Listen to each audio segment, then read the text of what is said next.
We're reading tonight from Numbers, the book of Numbers, beginning in chapter 1. But let's begin with a word of prayer.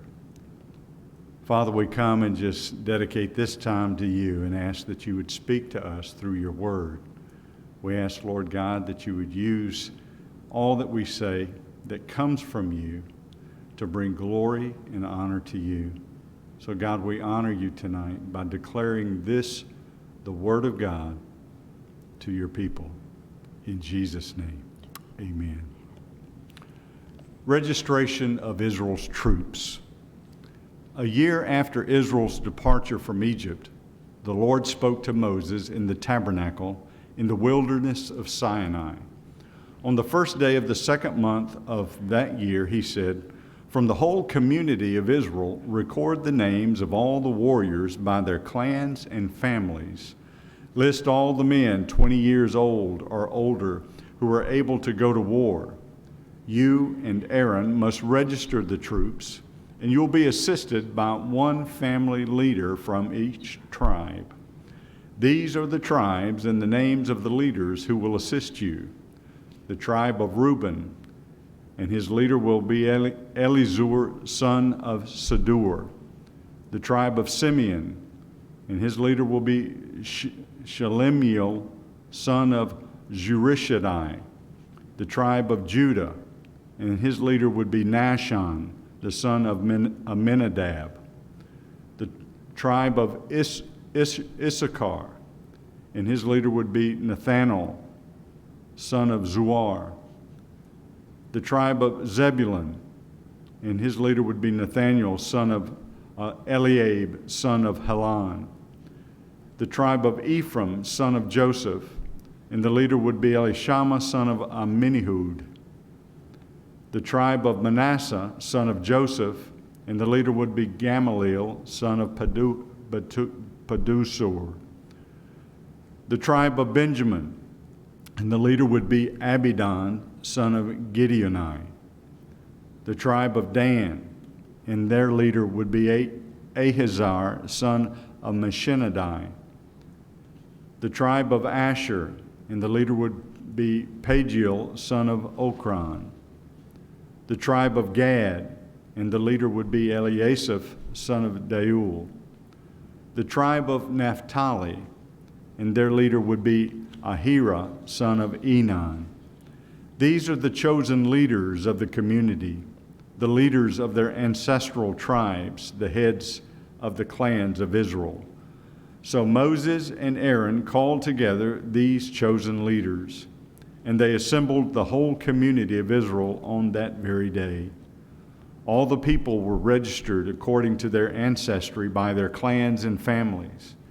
The men of Israel who were 20 years old or older were listed one by one, just as the Lord had commanded Moses. So Moses recorded their names in the wilderness of Sinai. This is the number of men 20 years old or older who were able to go to war, as their names were listed in the records of their clans and families. The tribe of Reuben, Jacob's oldest son, 46,500. The tribe of Simeon, 59,300. The tribe of Gad, 45,650. The tribe of Judah, 74,600. The tribe of Issachar, 54,400. The tribe of Zebulun, 57,400. The tribe of Ephraim, son of Joseph, 40,500. The tribe of Manasseh, son of Joseph, 32,200. The tribe of Benjamin, 35,400. The tribe of Dan, 62,700. The tribe of Asher, 41,500. The tribe of Naphtali, 53,400. These were the men registered by Moses and Aaron and the 12 leaders of Israel, all listed according to their ancestral descent. They were registered by families, all the men of Israel who were 20 years old or older and able to go to war. The total number was 603,550. But this total did not include the Levites. For the Lord had said to Moses, "Do not include the tribe of Levi in the registration. Do not count them with the rest of the Israelites. Put the Levites in charge of the tabernacle of the covenant, along with all its furnishings and equipment. They must carry the tabernacle and all its furnishings as you travel, and they must take care of it and camp around it. Whenever it is time for the tabernacle to move, the Levites will take it down, and when it's time to stop, they will set it up. But any unauthorized person who goes too near the tabernacle must be put to death. Each tribe of Israel will camp in a designated area with its own family banner. But the Levites will camp around the tabernacle of the covenant to protect the community of Israel from the Lord's anger. The Levites are responsible to stand guard around the tabernacle. So the Israelites did everything just as the Lord had commanded Moses. Organization for Israel's camp. Numbers chapter 2. Then the Lord gave these instructions to Moses and Aaron. When the Israelites set up camp, each tribe will be assigned to its own area. The tribal divisions will camp beneath their family banners on all four sides of the tabernacle, but at some distance from it. The divisions of Judah, Issachar, and Zebulun are to camp toward the sunrise on the east side of the tabernacle, beneath their family banners. These are the names of the tribes, their leaders, and the numbers of their registered troops. The tribe of Judah, with the leader Nahshon, son of Amminadab, 74,600. The tribe of Issachar and its leader Nathanael, son of Zuar, with 54,400. The tribe of Zebulun, with the leader Eliab, son of Helon, with 57,400. So the total of all the troops on Judah's side of the camp is 186,400. These three tribes are to lead the way whenever the Israelites travel to a new campsite. The divisions of Reuben, Simeon, and Gad are to camp on the south side of the tabernacle, beneath their family banners. These are the names of the tribes, their leaders, and the numbers of their registered troops. The tribe of Reuben and its leader Eleazar, son of Shadur, 46,500. The tribe of Simeon and its leader Shelumiel, son of Jerushadai, 59,300. The tribe of Gad and its leader Eliasaph, son of Deuel, 45,650. So the total of all the troops on Reuben's side of the camp is 151,450. These tribes will be second in line whenever the Israelites travel. Then the tabernacle carried by the Levites will set out from the middle of the camp. All the tribes are to travel in the same order that they camp, each in position under the appropriate family banner.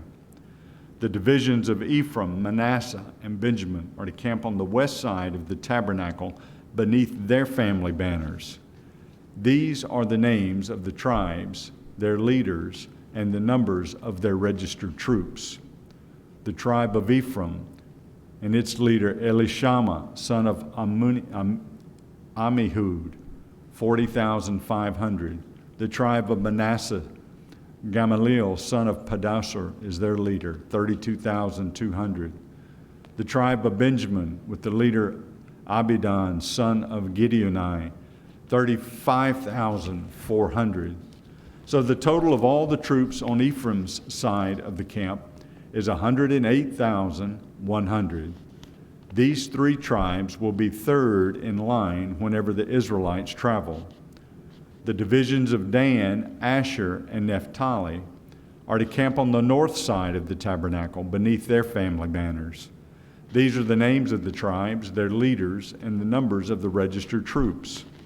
The tribe of Dan and his leader Ahiezer, son of Ammishaddai, 62,700. The tribe of Asher and its leader, Pagiel, son of Okran, 41,500.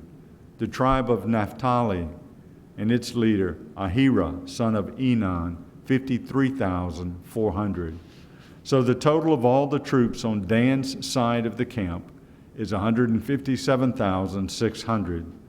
These three tribes will be last, marching under their banners whenever the Israelites travel. In summary, the troops of Israel listed by their families totaled 603,550. But as the Lord had commanded, the Levites were not included in this registration. So the people of Israel did everything as the Lord had commanded Moses. Each clan and family set up camp and marched under their banners exactly as the Lord had instructed them.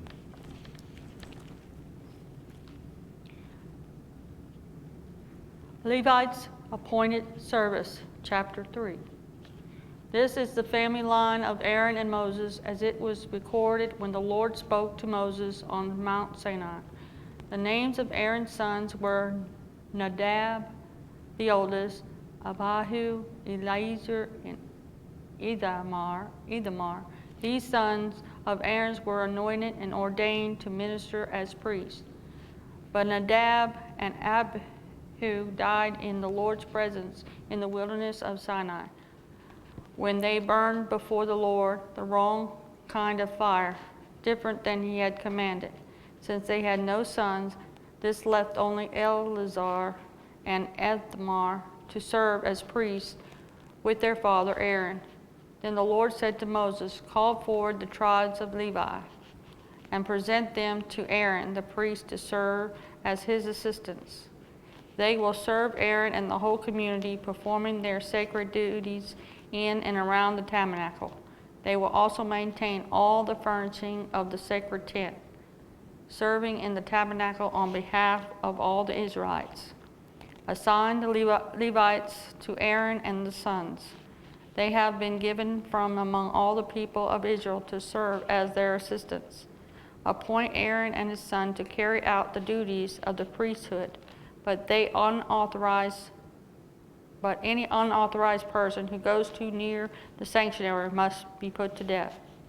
And the Lord said to Moses, "Look, I have chosen the Levites from among the Israelites to serve as substitutes for all the firstborn sons of the people of Israel. The Levites belong to me, for all the firstborn males are mine. On the day I struck down all the firstborn sons of Egyptians, I set apart myself all the firstborns in Israel, both of the people and of the animals. They are mine. I am the Lord." Registration of Levites. The Lord spoke again to Moses in the wilderness of the Sinai. He said, "Record the names of the members of the tribes of the Levites by their families and clans. List every male who is 1 month old or older." So Moses listed them, just as the Lord had commanded. Levites had 3 sons whose names are Gershon, Kedath, and Merari. The clan descendants from Gershon were named after 2 of his descendants, Libni and Shimei. The clan's descendants from Kohath were named after 4 of his descendants, Amram, Ezar, Hebron, and Ezel. The clan's descendants from Merari were named after 2 of his descendants, Mahali and Mashib. These were the Levites' clans listed according to their family groups. The descendants of Gershon were composed of the clan's descendants from Libni and Shimei. There were 7,500 males 1 month old or older among these Gershonite clans. They were assigned the area to the west of the tabernacle for their camp. The leaders of the Gershonite clans was Elisha, son of Law. These 2 clans were responsible to care for the tabernacle, including the sacred tent with its layers of coverings. the curtains at its entrance, the curtains of the courtyards, and they surround the tabernacle and altar, the curtains at the courtyard and entrance, the ropes and all the equipment related to their use. The descendants of Kalath were composed of the clans descend from Amram, Azar, and Hebron, and Ezal. There were 8,600 males 1 month old or older among these Kalahites clan. They were responsible for the care of the sanctuary, and they were assigned the area south of the tabernacle for their camp. The leader of the Canaanites clan was Elzaphan, son of Israel. These 4 clans were responsible for the care of the ark, the tabernacle, the lamp stand, and the altar, the various articles used in the sanctuary, the inner curtains, and all the equipment related to their use. Eleazar, the son of Aaron, the priest, was chief administrator over all the Levites with special responsibilities for the oversight of the sanctuary. The descendants of Merari were composed of the clans descend from Mahali and Mushi. These were 6,200 males, 1 month old or older among the Merarite clan. They were assigned the area north of the tabernacle for their camp. The leader of the Merarites clans was Zerel, son of Abihal. These 2 clans were responsible for the care of the care of the frame supporting the tabernacle, the crossbars and the pillars, the bases, and all the equipment related to their use. They were also responsible for the posts of the courtyard and all their bases, pegs, and ropes. The area in front of the tabernacle and east towards the sunrise was reserved for the tents of Moses and of Aaron and his sons, who had the final responsibility for the sanctuary on behalf of the people of Israel. Anyone other than a priest or a Levite who went near the sanctuary was to be put to death. When Moses and Aaron counted the Levites' clan at the Lord's command, the total number was 22,000 males 1 month or older. Redeeming the firstborn sons. The Lord said to Moses, "Now count all of the firstborn sons in Israel who are 1 month older, and make a list of their names. The Levites must be reserved for me as a substitute for the firstborn sons of Israel. I am the Lord, and the Levites' livestock must be reserved for me as a substitute for the firstborn livestock of the whole nation of Israel."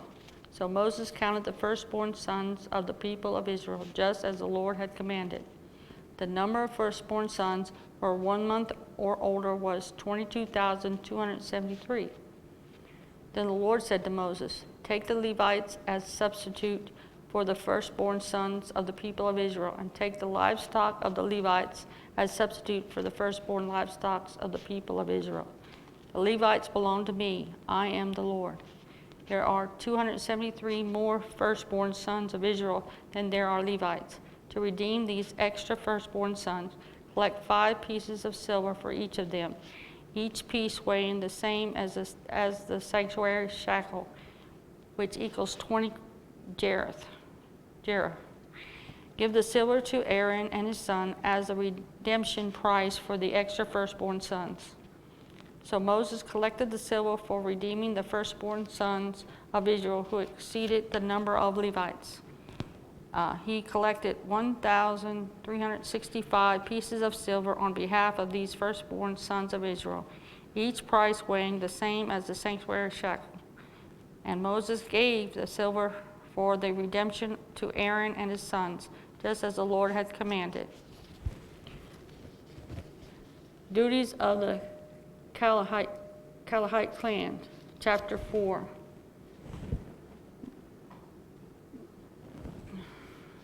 The Lord said to Moses and Aaron, "Record the names of the members of the clan and families of the Kalahites division of the tribe of Levi. List all the men between the ages of 30 and 50 who are eligible to serve in the tabernacle." The duties of the Kalahites at the tabernacle will relate to most sacred objects. When the camp moves, Aaron and his sons must enter the tabernacle first to take down the inner curtains and cover the Ark of the Covenant with it. Then they must cover the inner curtains with fine goatskin leather and spread over that a single piece of blue cloth. Finally, they must put the carrying poles of the ark in place. Next, they must spread a blue cloth over the table where the bread of the presence is displayed.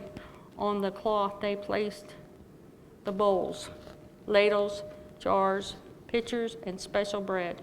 They must spread a scarlet cloth over all this, and finally, covering a fine goatskin leather on top of the scarlet cloth. Then they must insert the carrying poles into the table. Next, they must cover the lampstand with a blue cloth along with its lamps, snuffers, trays, and special jars of olive oil. Then they must cover the lampstand and its accessories with fine goatskin leather and place the bundle on a carrying frame. Next, they must spread a blue cloth over the gold incense altar and cover the cloth with fine goatskin leather. Then they must attach the carrying poles to the altar. They must take all the remaining furnishing of the sanctuary and wrap them in blue cloth, cover them with fine goatskin leather, and place them on the carrying frame. They must remove the ashes from the altar for sacrifices and cover the altar with purple cloth. All the altar utensils, the fire pans, meat, forks, shovels, basins, and all the containers must place on the cloth, and a covering of fine goatskin leather must spread over them. Finally, they must put the carrying poles in place. The camp will be ready to move when Aaron and his sons have finally covering the sanctuary and all the sacred articles. The Kohathites will come and carry these things to the next destination, but they must not touch the sacred objects or they will die. So these are the things from the tabernacle that the Kohathites must carry.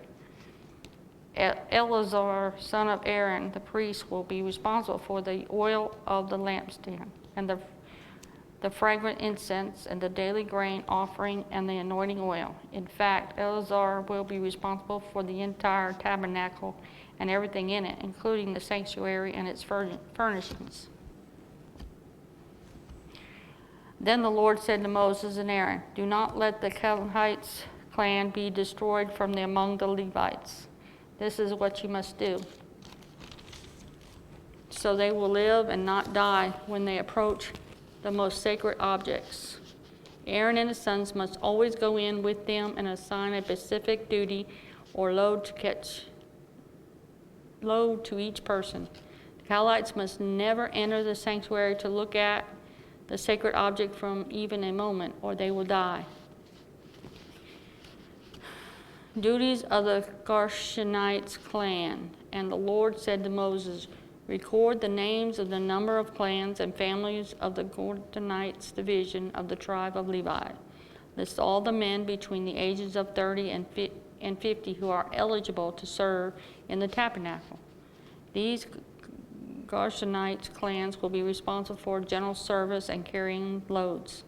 They must carry the curtains of the tabernacle and the tabernacle itself with its coverings and outer coverings of the fine goatskin leather and the curtains for the tabernacle entrance. They are also to carry the curtains for the courtyard walls that surround the tabernacle and altar, the curtains across the courtyard entrance, the ropes, and all the equipment related to their use. The Gershonites are responsible for all these items.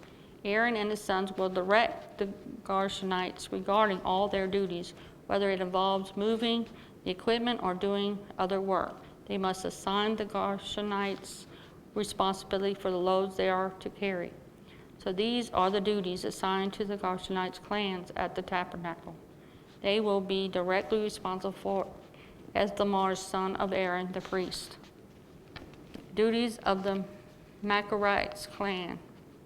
New record. The names of the members of the clans and families of the Merarites division of the tribe of Levi. Lists all the men between the ages of 30 and 50 who are eligible to serve in the tabernacle. Their only duty at the tabernacle will be to carry loads. They will carry the frames of the tabernacle, the crossbars, the posts, and the bases. Also the posts for the courtyard walls with their bases, pegs, ropes, and all the accessories, everything else related to their use.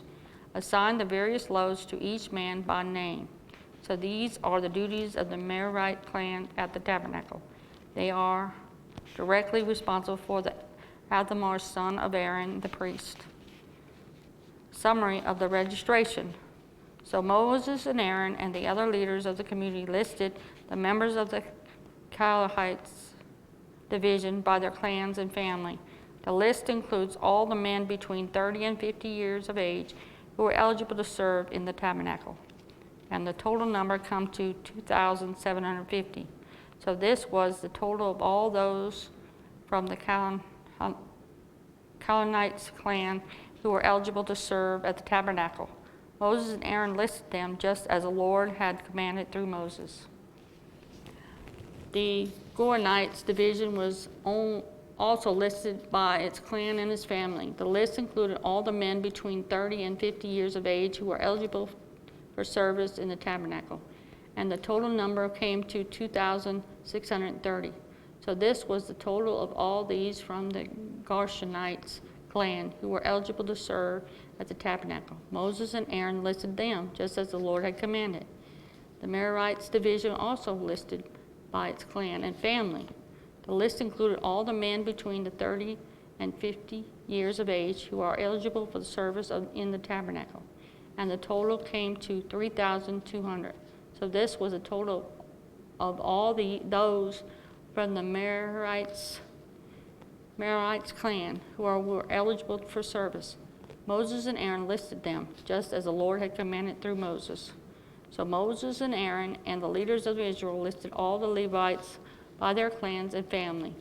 All the men between 30 and 50 years of age were eligible for service in the tabernacle, and for its transportation number is 8,580. When their names were recorded as the Lord had commanded through Moses, each man was assigned his task and told what to carry. So the registration was completed, just as the Lord had commanded Moses. Purity in Israel's camp. The Lord gave these in chapter 5. The Lord gave these instructions to Moses. Command the people of Israel to remove from the camp anyone who has a skin disease or a discharge or has become ceremonial unclean by touching a dead person. This command applies to men and women alike. Remove them so they will not defile the camp in which I live among them. So the Israelites did as the Lord had commanded Moses and removed such people from this camp. Then the Lord said to Moses, giving the following instructions to the people of Israel: if any of the people, men or women, betray the Lord by doing wrong to another person, they are guilty. They must confess their sin and make full restitution for what they have done, adding an additional 20% and returning it to the person who was wrong. But if the person who was wrong is dead and there are no near relatives to whom restitution can be made, the payment belongs to the Lord and must be given to the priest. Those who are guilty must also bring a ram as a sacrifice, and they will be purified and made right with the Lord. All the sacred offerings that the Israelites bring to the priest will belong to him. Each priest may keep all the sacred donations that he receives. Protecting the marital faithfulness. And the Lord said to Moses, give the following instructions to the people of Israel. Suppose a man's wife goes astray. She is unfaithful to her husband and has sex with another man, but neither her husband nor anyone else knows about it. She has defiled herself, even though there was no witness. She was not caught in the act. If her husband becomes jealous, and is suspicious of his wife and needs to know whether or not she has defiled herself, the husband must bring his wife to the priest. He must also bring an offering of 2 quarts of barley flour to be presented on her behalf. Do not mix it with olive oil or frankincense, for it is a jealousy offering, an offering to prove whether or not she is guilty. The priest will then present her to stand trial before the Lord. He must take some holy water in a clay jar and pour it into it dust he has taken from the tabernacle floor. When the priest has presented the woman before the Lord, he must unbind her hair and place her hands the offering of proof, the jealousy offering, to determine whether her husband's suspicion are justified. The priest will stand before her, holding the jar of bitter water that brings a curse to those who are guilty. The priest will then put the woman under oath and say to her, "If no other man has had sex with you, and you have not gone astray and defiled yourself while under your husband's authority, may you be immune from the effect of this bitter water that brings on the curse. But if you have gone astray by being unfaithful to your husband and have defiled yourself by having sex with another man," at this point, the priest must put the woman under oath by saying, "May the people know that the Lord's curse is upon you when he makes you infertile, causing your womb to shrivel and your abdomen to swell. Now may this water that brings the curse enter your body and curse your abdomen so swell and your womb is shriveled." And the woman will be required to say yes to let it be so. And the priest writes these curses on a piece of leather and wash them off into the bitter water. He will make the woman drink the bitter water that brings on the curse. When the water enters her body, it will cause bitter suffering if she's guilty. The priest will take the jealousy offering from the woman's hands, lift it up before the Lord, carrying it to the altar. He will take a handful of the flour as a token portion and burn it on the altar, and he will require the woman to drink the water. If she has defiled herself by being unfaithful to her husband, the water that brings on the curse will curse bitter suffering. Her abdomen will swell and her womb will shrink, and her name will become a curse among her people. But if she has not defiled herself and is pure, then she will be unharmed and will still be able to have children. This is the ritual law for dealing with suspicion. If a woman goes astray and defiles herself while under her husband's authority, or if a man becomes jealous and is suspicious that his wife has been unfaithful, the husband must present his wife before the Lord, and the priest will apply this entire ritual law to her. The husband will be innocent of any guilt in this manner, but his wife will be held accountable for her sin. Chapter 6, Numbers. Nazirite's law. The Lord said to Moses, "Give the following instructions to the people of Israel. If any of the people, either man or woman, take the special vow of a Nazirite, setting themselves apart to the Lord in any special way, they must give up wine and other alcohol drinks. They must not use vinegar made from wine or from other alcohol drinks. They must not drink fresh grape juice. They must not eat grapes or raisins.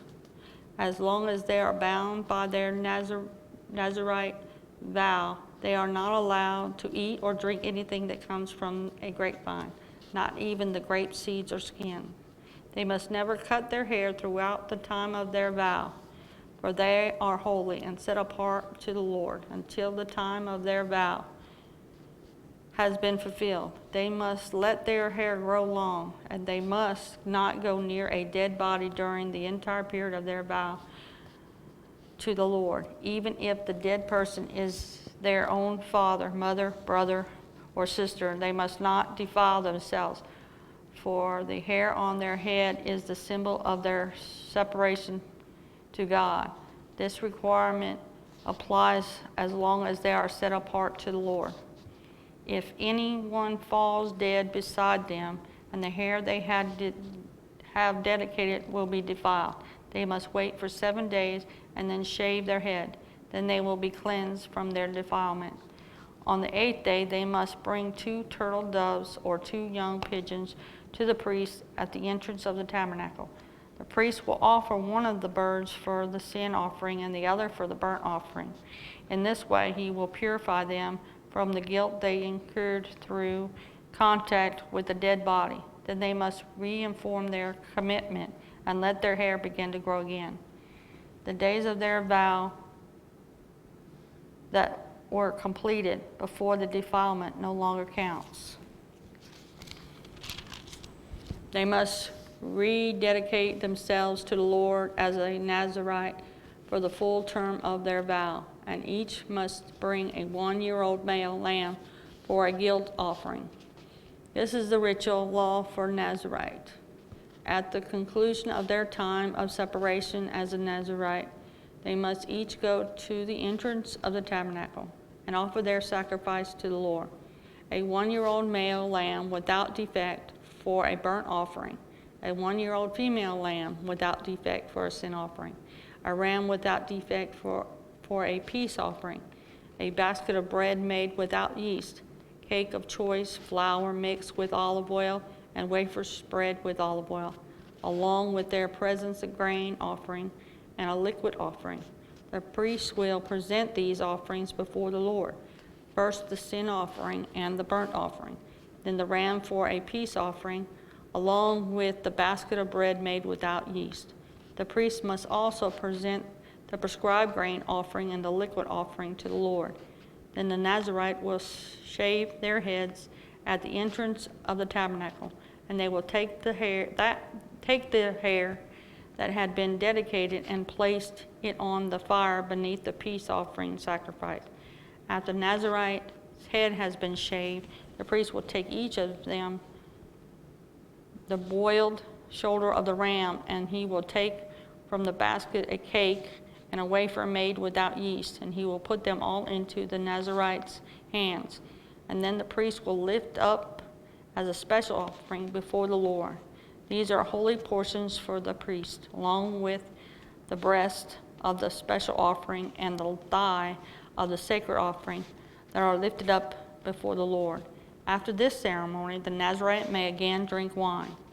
This is the ritual law of the Nazirites, who vow to bring these offerings to the Lord. They may also bring additional offerings if they can afford it. They must be careful to do whatever they vow when they set themselves apart as a Nazirite. The priestly blessing. Then the Lord said to Moses, "Tell Aaron and his son to bless the people of Israel with this special blessing. May the Lord bless you and protect you. May the Lord smile on you and be gracious to you. May the Lord show you his favor and give you his peace. Whenever Aaron and his sons bless the people of Israel in my name, I myself will bless them."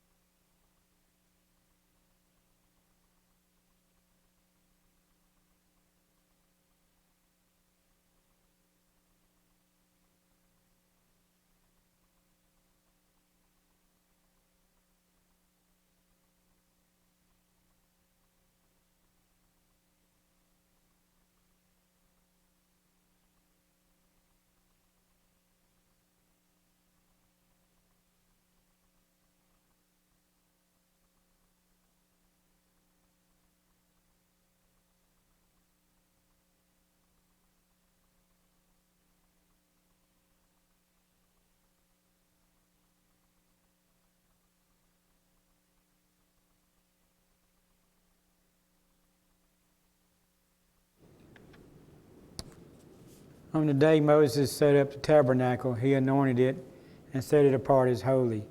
He also anointed and set apart all its furnishings and the altar with its utensils. Then the leaders of Israel, the tribal leaders who had registered the troops, came and brought their offerings. Together they brought 6 large wagons and 12 oxen There was a wagon for every 2 leaders and an ox for every leader. They presented these to the Lord in front of the tabernacle. Then the Lord said to Moses, "Receive these gifts and use these oxen and wagons for transporting the tabernacle. Distribute them among the Levites according to the works they have done to you to do." So Moses took the wagons and oxen and presented them to the Levites. He gave 2 wagons and 4 oxen to the Jehoshaphat's divisions for their works. He gave 4 wagons and 8 oxen to the Merarites division for their works. All their works was done under the leadership of Ishmar, son of Aaron the priest, but he gave none of the wagons or oxen to the Kohathite division, since they were required to carry the sacred objects of the tabernacle on their shoulders.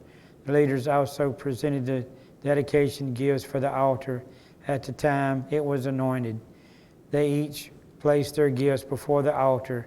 The Lord said to Moses, "Let one leader bring his gift each day for the dedication of the altar."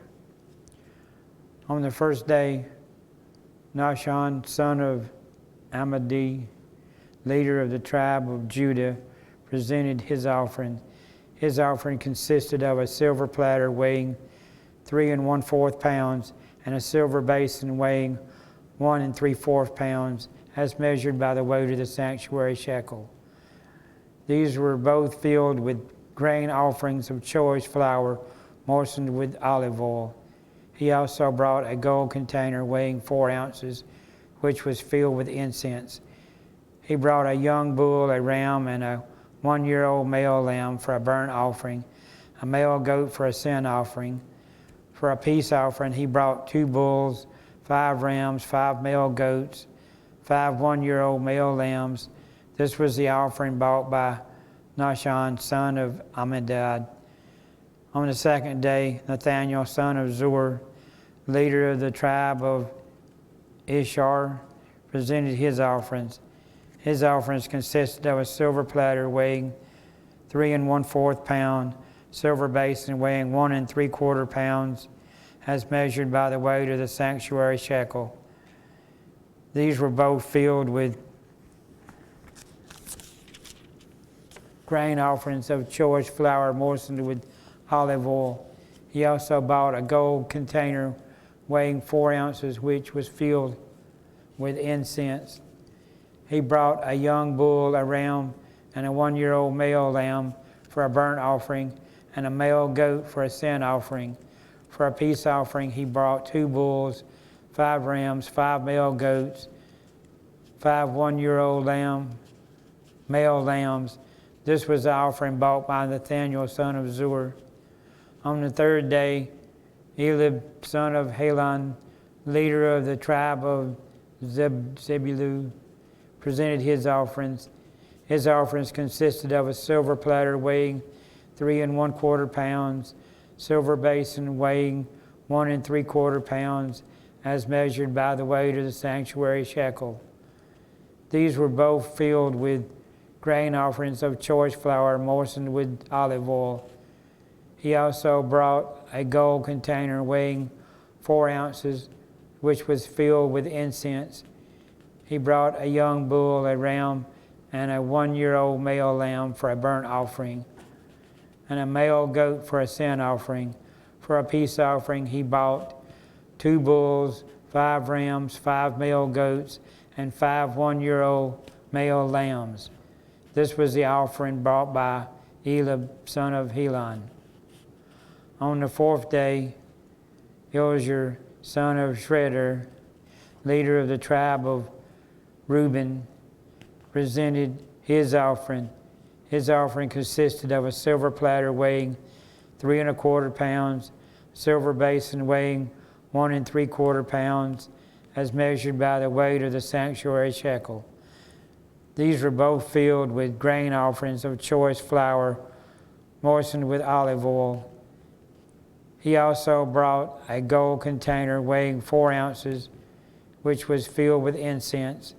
He brought a young bull, a ram, and a 1-year-old male lamb for a burnt offering, a male goat for a sin offering. For a peace offering, he brought 2 bulls, 5 rams, 5 male goats, 5 one-year-old male lambs. This was the offering brought by Elizur, son of Shredder. On the 5th day, Samuel, son of Zerizadai, leader of the tribe of Simeon, presented his offering.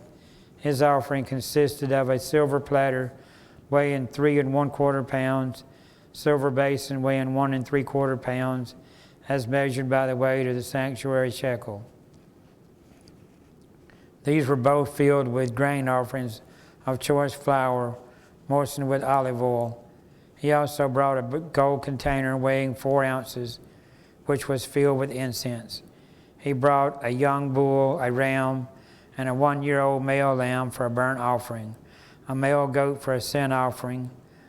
For a peace offering, he brought 2 bulls, 5 rams, 5 male goats, 5 one-year-old male lambs. This was the offering brought by Shemuel, son of Zursadad. On the 6th day, Elipsad, son of Deuel, leader of the tribe of Gad, presented his offering. His offering consisted of a silver platter weighing 3 1/4 pounds, a silver basin weighing 1 3/4 pounds, as measured by the weight of the sanctuary shekel. These were both filled with grain offerings of choice flour, moistened with olive oil. He also brought a gold container weighing 4 ounces, which was filled with incense. He brought a young bull, a ram, a 1-year-old male lamb for a burnt offering, a male goat for a sin offering. For a peace offering, he brought 2 bulls, 5 rams, 5 male goats, 5 one-year-old male lambs. This was the offering brought by Elipsad, son of Deuel. On the 7th day, Elizamah, son of Ammihud, leader of the tribe of Ephraim, presented his offering. His offering consisted of a silver platter weighing 3 1/4 pounds, silver basin weighing 1 3/4 pounds, as measured by the weight of the sanctuary shekel. These were both filled with grain offerings of choice flour, moistened with olive oil. He also brought a gold container weighing 4 ounces, which was filled with incense. He brought a young bull, a ram, and a 1-year-old male lamb for a burnt offering, a male goat for a sin offering. For a peace offering, he brought 2 bulls, 5 rams, 5 male goats, 5 one-year-old male lambs.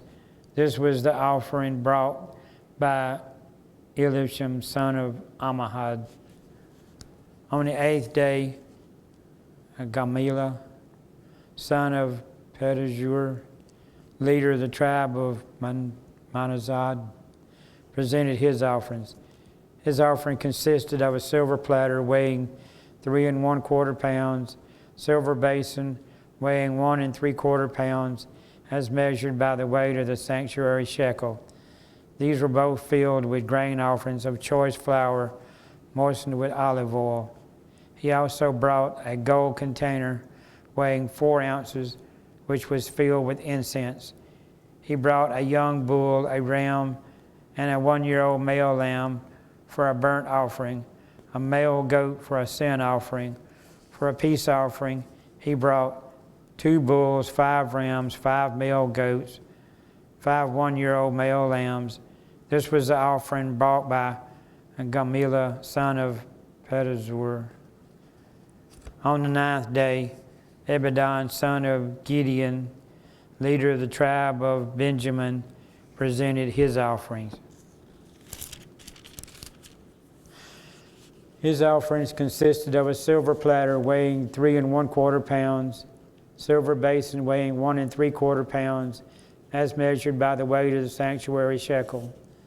These were both filled with grain offerings of choice flour, moistened with olive oil. He also brought a gold container weighing 4 ounces, which was filled with incense. He brought a young bull, a ram, a 1-year-old male lamb for a burnt offering, a male goat for a sin offering. For a peace offering, he brought 2 bulls, 5 rams, 5 male goats, 5 one-year-old male lambs. This was the offering brought by Abidah, son of Gideon. On the 10th day, Abhazar, son of Ammishaddai, leader of the tribe of Dan, presented his offerings. His offering consisted of a silver platter weighing 3 1/4 pounds, silver basin weighing 1 3/4 pounds, as measured by the weight of the sanctuary shekel. These were both filled with grain offerings of choice flour, moistened with olive oil. He also brought a gold container weighing 4 ounces, which was filled with incense. He brought a young bull, a ram, a 1-year-old male lamb for a burnt offering, a male goat for a sin offering. For a peace offering, he brought 2 bulls, 5 rams, 5 male goats, 5 one-year-old male lambs. This was the offering brought by Azur, son of Amishad. On the 11th day, Pagiel, son of Orchan, leader of the tribe of Asher, presented his offering. His offering consisted of silver platter weighing 3 1/4 pounds, silver basin weighing 1 3/4 pounds, as measured by the weight of the sanctuary shekel. These were both filled with grain offerings of choice flour, moistened with olive oil. He also brought a gold container weighing 4 ounces, which was filled with incense. He brought a young bull, a ram, and a 1-year-old male lamb for a burnt offering, a male goat for a sin offering. For a peace offering, he brought 2 bulls, 5 rams, 5 male goats, 5 one-year-old male lambs. This was the offering brought by Pagiel, son of Orchan. On the 12th day, Ahira, son of Enad, leader of the tribe of Naphtali, presented his offering. His offering consisted of a silver platter weighing 3 1/4 pounds, silver basin weighing 1 3/4 pounds, as measured by the weight of the sanctuary shekel. These were both filled with grain offerings of choice flour, moistened with olive oil. He also brought a gold container weighing 4 ounces, which was filled with incense. He brought a young bull, a ram, a 1-year-old male lamb for a burnt offering, a male goat for a sin offering. For a peace offering, he brought 2 bulls, 5 rams, 5 male goats, 5 one-year-old male lambs. This was the offering brought by Ahira, son of Enad. So this was the dedication offering brought by the leaders of Israel at the time the altar was anointed. 12 silver platters, 12 silver basins, 12 gold incense containers, each silver platter weighing 3 1/4 pounds, each silver basin weighing 1 3/4 pounds. The total weight of the silver was 60 pounds, as measured by the weight of the sanctuary shekel. Each of the 12 gold containers was filled with incense, weighed 4 ounces, as measured by the weight of the sanctuary shekel. A total weight of the gold was 3 pounds. 12 young bulls, 12 rams, 12 one-year-old male lambs were donated for burnt offerings, along with the prescribed grain offerings. 12 male goats was brought for sin offerings. 24 bulls, 60 rams, 60 male goats, 60 one-year-old male lambs were donated for the peace offerings. This was the dedication offerings for the altar after it was anointed. Whenever Moses went into the tabernacle to speak with the Lord, he heard the voice speaking to him from between the 2 cherubs above the ark's cover, the place of atonement that rests on the ark of the covenant. The Lord spake to him from there. Preparing the lambs, chapter 8. The Lord said to Moses, "Give Aaron the following instructions when you set up the 7 lamps in the lampstand. Place them so their light shines forward in front of the lampstand. So Aaron did this. He set up the 7 lamps so they reflected their light forward, just as the Lord had commanded Moses. The entire lampstand, from its base to its decorative blossoms, was made of a beaten gold. It was built according to the exact design the Lord had shown Moses. The Levites dedicated. Then the Lord said to Moses, "Now set the Levites apart from the rest of the people of Israel and make them ceremonially clean. Do this by sprinkling them with water of purification and have them shave their entire body and wash their clothing. Then they will be ceremonially clean. Have them bring a young bull and a grain offering of choice flour moistened with olive oil, along with a second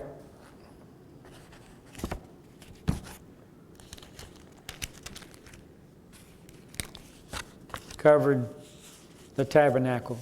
Right? Is that right?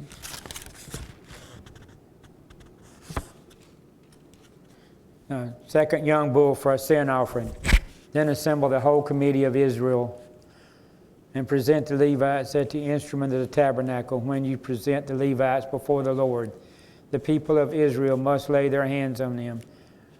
Raising the hands, Aaron must then present the Levites to the Lord as a special offering from the people of Israel, thus dedicating them to the Lord's service. Next, the Levites will lay their hands on the heads of the young bulls, present one as a sin offering, the other as a burnt offering to the Lord to purify the Levites and make them right with the Lord.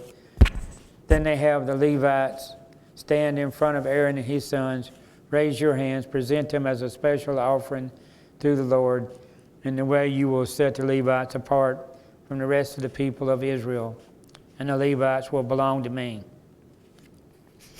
After this, they may go into the tabernacle to do their work, because you have purified them and presented them as a special offering. Of all the people of Israel, the Levites are reserved for me. I have claimed them for myself in place of all the firstborn sons of Israel, of the Israelites. I have taken the Levites as their substitutes. For all the firstborn males among the people of Israel are mine, both of people and of animals. I set them apart for myself on the day I struck down all the firstborn sons of the Egyptians. Yes, I have claimed the Levites in place of all the firstborn sons of Israel and all of the Israelites. I have assigned the Levites to Aaron and his sons. They will serve in the tabernacle on behalf of the Israelites and make sacrifices to purify the people, so no plague will strike them when they approach the sanctuary. So Moses, Aaron, and the whole community of Israel dedicated the Levites carefully, following all the Lord's instructions to Moses. The Levites purified themselves from sin and washed their clothes, and Aaron lifted them up and presented them to the Lord as a special offering. He then offered a sacrifice to purify them and make them right with the Lord. After that, the Levites went into the tabernacle to perform their duties, assisting Aaron and his sons. So they carried out all the commands that the Lord gave Moses concerning the Levites. The Lord also instructed Moses, "This is the rule the Levites must follow.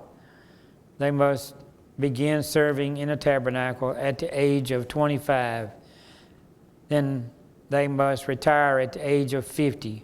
After retirement, they must assist their fellow Levites by serving as guards at the tabernacle, but they may not officiate in the service. This is how you must assign duties to the Levites."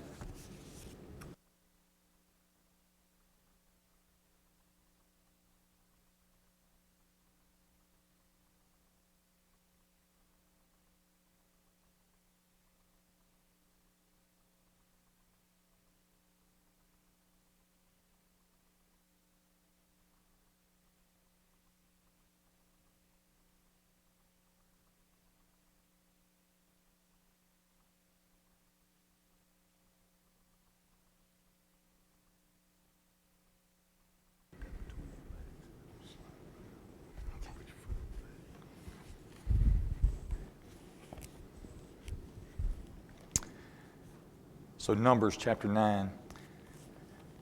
A year after Israel's departure from Egypt, the Lord spoke to Moses in the wilderness of Sinai. In the first month of that year, he said, "Tell the Israelites to celebrate the Passover at the prescribed time, at twilight on the 14th day of the first month. Be sure to follow all my decrees and regulations concerning this celebration." So Moses told the people to celebrate the Passover in the wilderness of Sinai as twilight fell on the 14th day of the month. And they celebrated the festival there just as the Lord had commanded Moses. But some of the men had been ceremonially defiled by touching a dead body, so they could not celebrate the Passover that day. They came to Moses and Aaron that day and said, "We have become ceremonially unclean by touching a dead body. But why should we be prevented from presenting the Lord's offering at the proper time with the rest of the Israelites?" Moses answered, "Wait here until I have received instructions for you from the Lord." This was the Lord's reply to Moses. "Give the following instructions to the people of Israel. If any of the people now or in future generations are ceremonially unclean at Passover time because of touching a dead body, or if they are on a journey and cannot be present at the ceremony, they may still celebrate the Lord's Passover. They must offer the Passover sacrifice 1 month later at twilight on the 14th day of the second month. They must eat the Passover lamb at that time with bitter salad greens and bread made without yeast. They must not leave any of the lamb until the next morning, and they must not break any of its bones. They must follow all the normal regulations concerning the Passover. But those who neglect to celebrate the Passover at the regular time, even though they are ceremonially clean and not away on a trip, will be cut off from the community of Israel. If they fail to present the Lord's offering at the proper time, they will suffer the consequences of their guilt. And if foreigners living among you want to celebrate the Passover of the Lord, they must follow these same decrees and regulations. The same laws apply both to native-born Israelites and to the foreigners living with you." Verse 15, "On the day the tabernacle was set up, the cloud covered it. But from even until morning, the cloud over the tabernacle looked like a pillar of fire. This was the regular pattern. At night, the cloud that covered the tabernacle had the appearance of fire. Whenever the cloud lifted from over the sacred tent, the people of Israel would break camp and follow it. And whenever the cloud settled, the people of Israel would set up camp. In this way, they traveled and camped at the Lord's command wherever He told them to go. Then they maintained in their camp as long as the cloud stayed over the tabernacle. If the cloud remained over the tabernacle for a long time, the Israelites stayed and performed their duty to the Lord. Sometimes the cloud would stay over the tabernacle only for a few days, so the people would stay for only a few days, as the Lord commanded. Then at the Lord's command, they would break camp and move on. Sometimes the cloud stayed only overnight and lifted the next morning. But day or night, when the cloud lifted, the people broke camp and moved on. Whether the cloud stayed above the tabernacle for 2 days, a month, or a year, the people of Israel stayed in camp and did not move on. But as soon as it lifted, they broke camp and moved on. So they camped or traveled at the Lord's command, and they did whatever the Lord told them through Moses." Chapter 10. Now the Lord said to Moses, "Make 2 trumpets of hammered silver for calling the community to assemble and for signaling the breaking of camp. When both trumpets are blown, everyone must gather before you at the entrance of the tabernacle.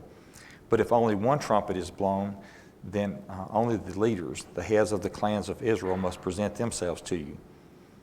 When you sound the signal to move on, the tribes camped on the east side of the tabernacle must break camp and move forward. When you sound the signal a second time, the tribes camped on the south will follow. You must sound short blasts as the signal for moving on. But when you call the people to assemble, blow the trumpets with a different signal. Only the priest, Aaron's descendants, are allowed to blow the trumpets. This is a permanent law for you to be observed from generation to generation. When you arrive in your own land and go to war against your enemies who attack you, sound the alarm with the trumpets. Then the Lord your God will remember you and rescue you from your enemies. Blow the trumpets in time of gladness too, sounding them at your annual festivals and at the beginning of each month. And blow the trumpets over your burnt offerings and peace offerings.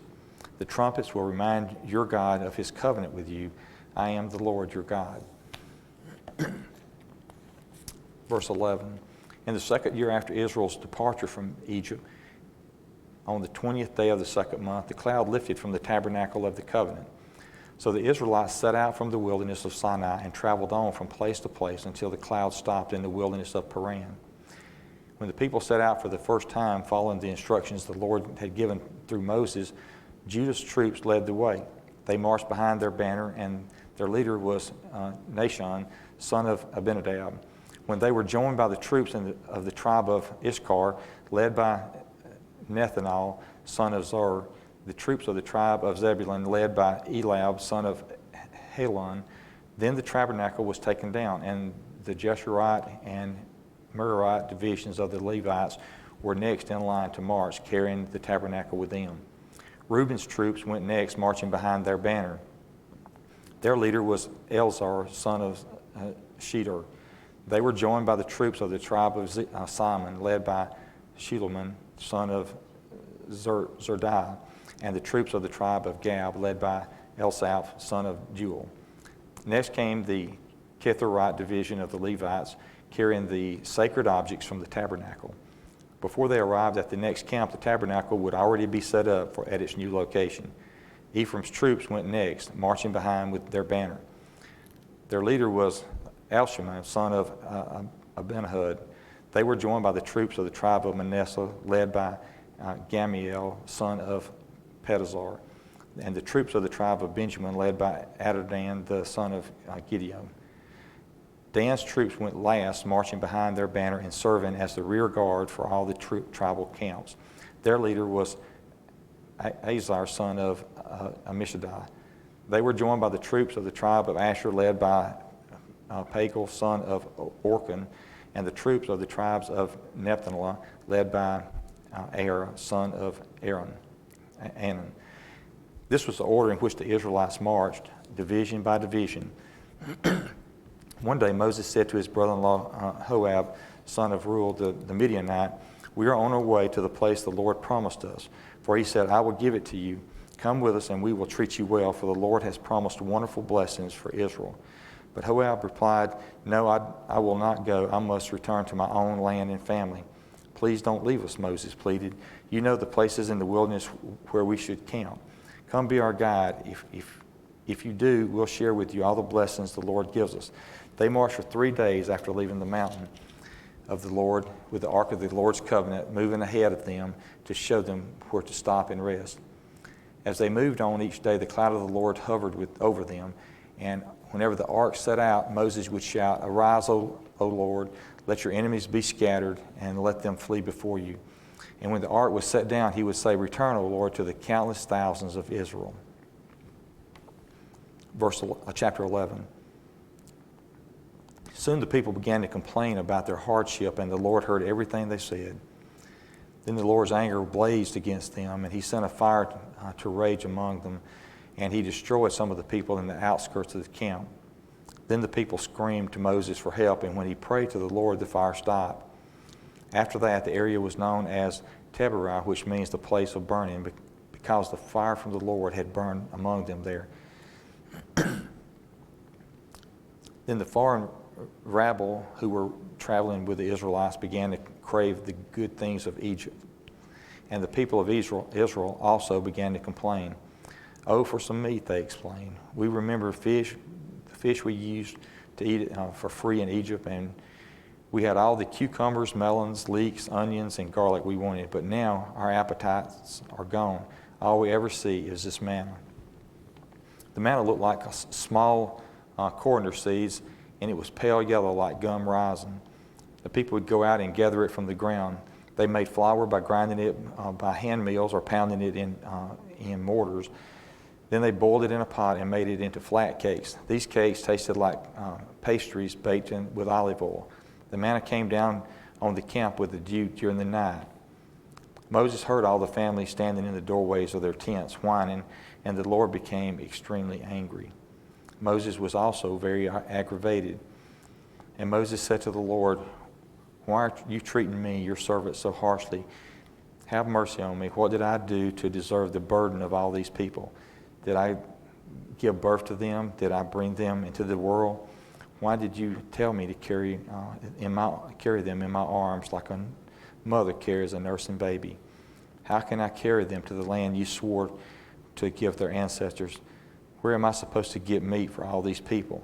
They kept whining to me, saying, give us meat to eat. I can't carry all these people by myself. The load is far too heavy. If this is how you intend to treat me, just go ahead and kill me. Do me a favor and spare me the misery. Then the Lord said to Moses, gather before me 70 men who are recognized as elders and leaders of Israel. Bring them to the tabernacle to stand there with you. I will come down and talk to you there. I will take some of the Spirit that is upon you, and I will put the Spirit upon them also. They will bear the burden of the people along with you, so you will not have to carry it alone. And say to the people, purify yourselves, for tomorrow when you have meat, tomorrow you will have meat to eat. You were whining, and the Lord heard you when you cried, oh, for some meat. We were better off in Egypt. Now the Lord will give you meat, and you will have it to eat. And it won't be for just a day or two, or for 5 or 10 or 20. You will eat it for a whole month until you gag and are sick of it. For you have rejected the Lord, who is here among you, and you have whined to him, saying, why did we ever leave Egypt? But Moses responded to the Lord, there are 600,000 foot soldiers with me, and yet you say, I will give them meat for a whole month. Even if we butchered all of our flocks and herds, would that satisfy them? Even if we caught all the fish in the sea, would that be enough? Then the Lord said to Moses, has my arm lost its power? Now you will see whether or not my words come true. So Moses went out and reported the Lord's words to the people. He gathered the 70 elders and stationed them around the tabernacle. And the Lord came down in the cloud and spoke to Moses. Then he gave the 70 elders the same spirit that was upon Moses. And when the Spirit rested upon them, they prophesied. But this never happened again. 2 men, Eldad and Medad, had stayed behind in the camp. They were listed among the elders, but had not gone out to the tabernacle. Yet the Spirit rested upon them as well, so they prophesied there in the camp. A young man ran and reported to Moses, Eldad and Medad are prophesying in the camp. Joshua, son of Nun, who had been with Moses' assistant since his youth, protested, Moses, my master, make them stop. But Moses replied, are you jealous for my sake? I wish that all of the Lord's people were prophets, and that the Lord would put his Spirit upon all of them. Then Moses returned to the camp with the elders of Israel. Now, the Lord sent a wind that brought quail from the sea and let them fall all around the camp. For miles in every direction, there were quail flying about 3 feet above the ground. So the people went out and caught quail all that day and throughout the night. And all the next day. No one gathered less than 50 bushels. They spread the quail all around the camp to dry. But while they were gorging themselves on the meat, while it was still in their mouths, the anger of the Lord blazed against the people, and he struck them with a severe plague. So that place was called Kibroth Hattaavah, which means graves of gluttony, because they buried the people who had craved meat from Egypt. From Kibroth Hattaavah, the Israelites traveled to Hazareth, where they stayed for some time. Chapter 12. When they were at Hazareth, Miriam and Aaron criticized Moses because he had carried a Cushite woman, because he had married a Cushite woman. They said, has the Lord spoken only through Moses? Hasn't he through us too? But the Lord heard them. Now Moses was very humble, more humble than any other person on earth. So immediately the Lord called to Moses, Aaron, and Miriam. He said, get out of the tabernacle, all 3 of you. So the 3 of them went out of the tabernacle. Then the Lord descended in the pillar of cloud and stood at the entrance of the tabernacle. Aaron and Miriam he called, and they stepped forward. And the Lord said to them, now listen to what I say.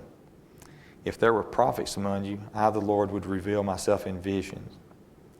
I would speak to them in dreams, but not with my servant Moses. Of all my house, he is the one I trust. I speak to him face to face, clearly and not in riddles. He sees the Lord as he is. So why were you not afraid to criticize my servant Moses?" The Lord was very angry with them, and he departed. And as the cloud moved away from the tabernacle, there stood Miriam, her skin as white as snow from leprosy. And when Aaron saw what had happened to her, he cried out to Moses, "Oh, my master, please don't punish us for this sin we have so foolishly committed. Don't let her be like a stillborn baby already decayed at birth." So Moses cried out to the Lord, "Oh God, I beg you, please heal her." But the Lord said to Moses, "If her father had done nothing more than spit in her face, wouldn't she be defiled for 7 days? So keep her outside the camp for 7 days, and after that she may be accepted back." So Miriam was kept outside the camp for 7 days, and the people waited until she was brought back before they traveled again. Then they left Hazeroth and camped in the wilderness of Paran. Chapter 13. Now the Lord said to Moses, "Send out men to explore the land of Canaan, the land I am giving to the Israelites. Send one leader from each of the 12 ancestral tribes." So Moses did as the Lord commanded him. He sent out 12 men, all tribal leaders of Israel, from the camp in the wilderness of Paran. These were the tribes and the names of the leaders: Reuben, Shammah son of Zachar; Simon, Shaphat son of Hori; Judah, Caleb son of Jephunneh; Issachar, Ilgal son of Joseph; Ephraim, Hosea son of Nun; Benjamin, Palta son of Rupa; Zebulun, Gidiel son of Sodi; Manasseh son of Joseph; Dan, the leader was Amiel son of Gamal; Asher, Sethar son of Michael; Naphtali, Naphtali son of Voshep; and Gad, Grushel son of Machah. These are the names of the men that Moses sent out to explore the land. Moses called Hosea son by Nun by the name of Joshua. Moses gave these men these instructions as he sent them to explore the land. Go north through the Negev into the hill country. See what the land is like and find out what the people living there are strong or weak, few or many. See what kind of land they live in. Is it good or bad? Do the towns have walls, or are they unprotected like open camps? Is the soil fertile or poor? Are there many trees? Do your best to bring back samples of the crops you see. It happened to be the season for harvesting for their first ripe grapes. So they went up and explored the land from the wilderness of Zin as far as Rehob, near Lebo Hamath. Going north, they passed through the Negev and arrived at Hebron, where Anaman, Sheba, and Talmai were all descendants of Anak lived. The ancient town of Hebron was found 7 years before the Egyptian city of Zoan. And when they came to the valley of Eshcol, they cut down a branch with a single cluster of grapes so large that it took 2 of them to carry it on a pole between them. They also brought back samples of the pomegranates and figs. That place was called the Valley of Eshcol, meaning cluster, because of the cluster of grapes the Israelite men had cut there. After exploring the land for 40 days, the men returned to Moses, Aaron, and the whole community of Israel at Kadesh in the wilderness of Paran. They reported to the whole community what they had seen and showed them the fruit that they had taken from the land. This was reported to Moses.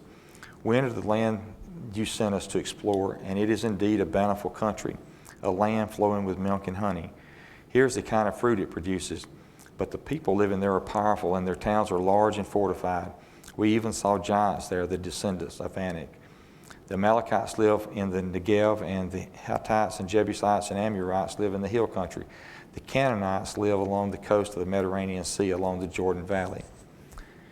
But Caleb tried to quiet the people as they stood before Moses.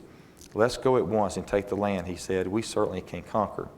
But the other men who had explored the land with him disagreed. "We can't go up against them. They are stronger than we are." So they spread this bad report about the land among the Israelites.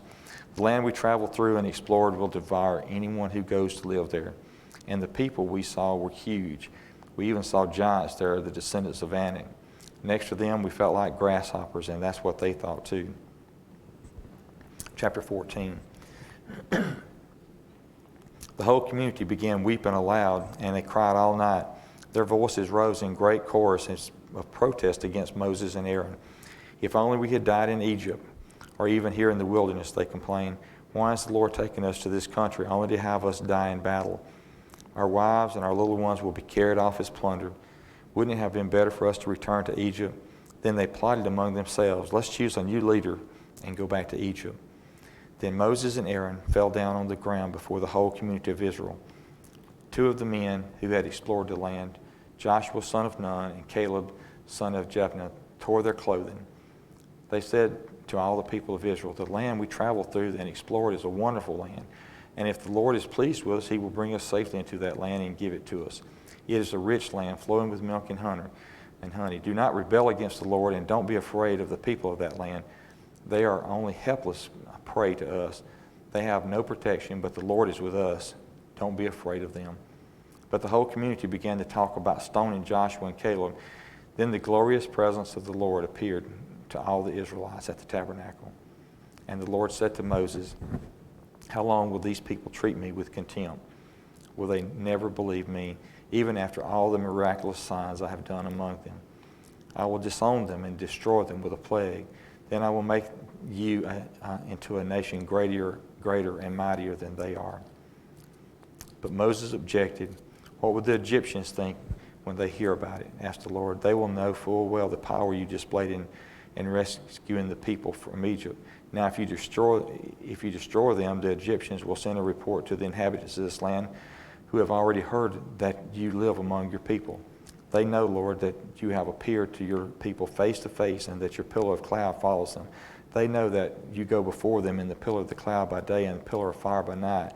Now if you slaughter all these people with a single blow, the nations that have heard of your fame will say, the Lord was not able to bring them into the land he swore to give them, so he killed them in the wilderness. Please, Lord, prove that your power is great as you have claimed. For you said, the Lord is slow to anger and filled with unfailing love, forgiving every kind of sin and rebellion, but he does not excuse the guilty. He lays the sins of the parents upon the children. The entire family is affected, even children to the 3rd and 4th generations. In keeping with your magnificent, unfailing love, please pardon the sins of this people, just as you have forgiven them ever since they left Egypt. And the Lord said, I will pardon them as you have requested, but as surely as I live, and as surely as the earth is filled with the Lord's glory, not one of these people will ever enter that land. They have all seen my glorious presence and the miraculous signs I performed both in Egypt and in the wilderness, but again and again they tested me by refusing to listen to my voice. They will never even see the land that I swore to give their ancestors. None of those who have treated me with contempt will ever see it. But my servant Caleb has a different attitude than the others have. He has remained loyal to me, so I will bring him into the land he explored. His descendants will possess the full share of the land. Now turn around and don't go on toward the land where the Amalekites and the Canaanites live. Tomorrow you must set out for the wilderness in the direction of the Red Sea. Verse 26.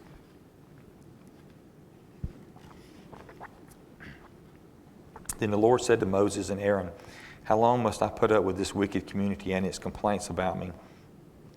Yes, I have heard the complaints that the Israelites are making against me. Now tell them this, as surely as I live, declares the Lord, I will do to you the very things I heard you say. You will all drop dead in this wilderness because you complained against me.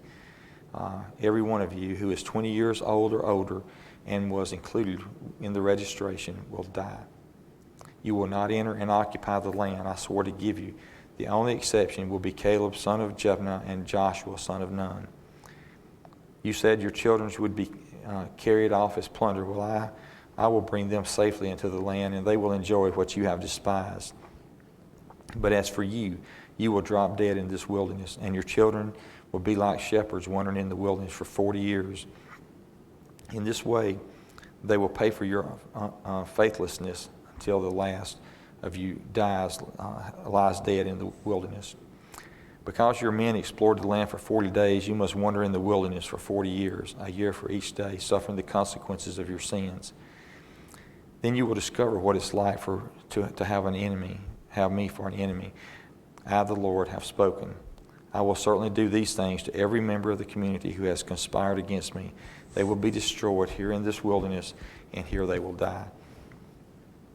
The 10 men Moses had sent to explore the land, the ones who incited the rebellion against the Lord with their bad report, were struck dead with a plague before the Lord. Of the 12 who explored the land, only Joshua and Caleb remained alive. When Moses reported the Lord's words to the Israelites, the people were filled with grief. Then they got up early the next morning and went to the top of the range of hills. "Let's go," they said. "We realize that we have sinned, but now we're ready to enter the land the Lord has promised us." But Moses said, "Why are you now disobeying the Lord's orders to return to the wilderness? It won't work for you. Do not go up into the land now. You will only be crushed by your enemies because the Lord is not with you. When you face the Amalekites and the Canaanites in battle, you will be slaughtered. The Lord will abandon you because you have abandoned the Lord." But the people defiantly pushed ahead toward the hill country, even though neither Moses nor the Ark of the Lord's covenant left the camp. Then the Amalekites and the Canaanites who lived in those countries came down and attacked them and chased them back as far as Hormah. Chapter 15. Numbers chapter 15. Then the Lord told Moses, "Give the following instructions to the people of Israel. When you finally settle in the land I am giving you, you will offer special gifts as a pleasing aroma to the Lord. These gifts may take a form of burnt offerings, a sacrifice to fulfill a vow, a voluntary offering, or an offering at any of your annual festivals, and they may be taken from your herds of cattle or your flocks of sheep and goats. When you present these offerings, you must also give the Lord a grain offering of 2 quarts of choice flour mixed with 1 quart of olive oil. For each lamb offered as a burnt offering or a special sacrifice, you must also present 1 quart of wine as a liquid offering. If the sacrifice is a ram, give a grain offering of 4 quarts of choice flour mixed with 1/3 of the gallon of olive oil, and give 1/3 of the gallon of wine as a liquid offering. This will be pleasing aroma unto the Lord. When you present a young bull as a burnt offering, or as a sacrifice to fulfill a vow, or as a peace offering to the Lord, you must also give a grain offering of 6 quarts of choice flour mixed with 2 quarts of olive oil, and give 2 quarts of wine as a liquid offering. This will also be a special gift, a pleasing aroma to the Lord. Each sacrifice of a bull, ram, lamb, or young goat should be prepared in this way. Follow these instructions with each offering you present. All of your native-born Israelites must follow these instructions when you offer a special gift as a pleasing aroma to the Lord. And if any foreigners visit you or live among you and want to present a special gift as a pleasing aroma to the Lord, they must follow these same procedures. Native-born Israelites and foreigners are equal before the Lord and are subject to the same decrees. This is a permanent law for you to be observed from generation to generation. These same instructions and regulations will apply both to you and the foreigners living among you.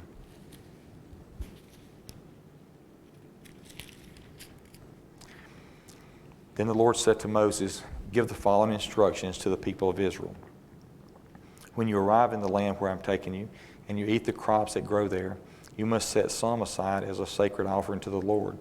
Present a cake from the first of the flour you grind, and set it aside as a sacred offering, as you do with the first grain from the threshing floor.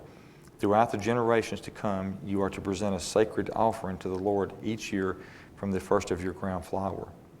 But suppose you unintentionally fail to carry out all these commands that the Lord has given you through Moses, and suppose your descendants in the future fail to do everything the Lord has commanded through Moses. If this mistake was made unintentionally, and the community was unaware of it, the whole community must present a young bull for a burnt offering as a pleasing aroma to the Lord.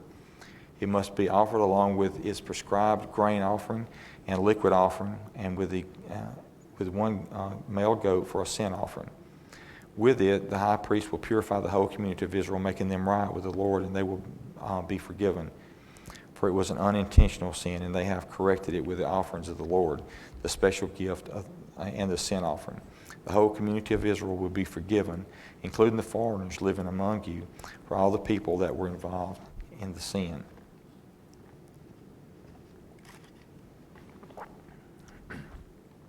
If one individual commits an unintentional sin, the guilty person must bring a 1-year-old female goat for a sin offering. The priest will sacrifice it to purify the guilty person before the Lord, and the person will be forgiven. These same instructions apply both to native-born Israelites and to foreigners living among you. But those who brazenly violate the Lord's will, whether native-born Israelites or foreigners, have blasphemed the Lord, and they must be cut off from the community, since they have treated the Lord's word with contempt and deliberately disobeyed his command. They must be completely cut off and suffer the punishment of their guilt. One day, while the people of Israel were in the wilderness, they discovered a man gathering wood on the Sabbath day. The people who found him doing this took him before Moses, Aaron, and the rest of the community. Then they held him in custody because they did not know what to do with him. And the Lord said to Moses, "The man must be put to death. The whole community must stone him outside the camp." So the community took the man outside the camp and stoned him to death, just as the Lord had commanded Moses. Then the Lord said to Moses, "Give the following instructions to the people of Israel. Throughout the generations to come, you must make tassels for the hems of your clothing and attach them with a blue cord. When you see the tassels, you will remember to obey the commands of the Lord instead of following your own desires and defiling yourselves as you are prone to do. The tassels will help you remember that you must obey all my commands and be holy to your God. I am the Lord your God who brought you out of the land of Egypt, that I might be your God. I am the Lord your God."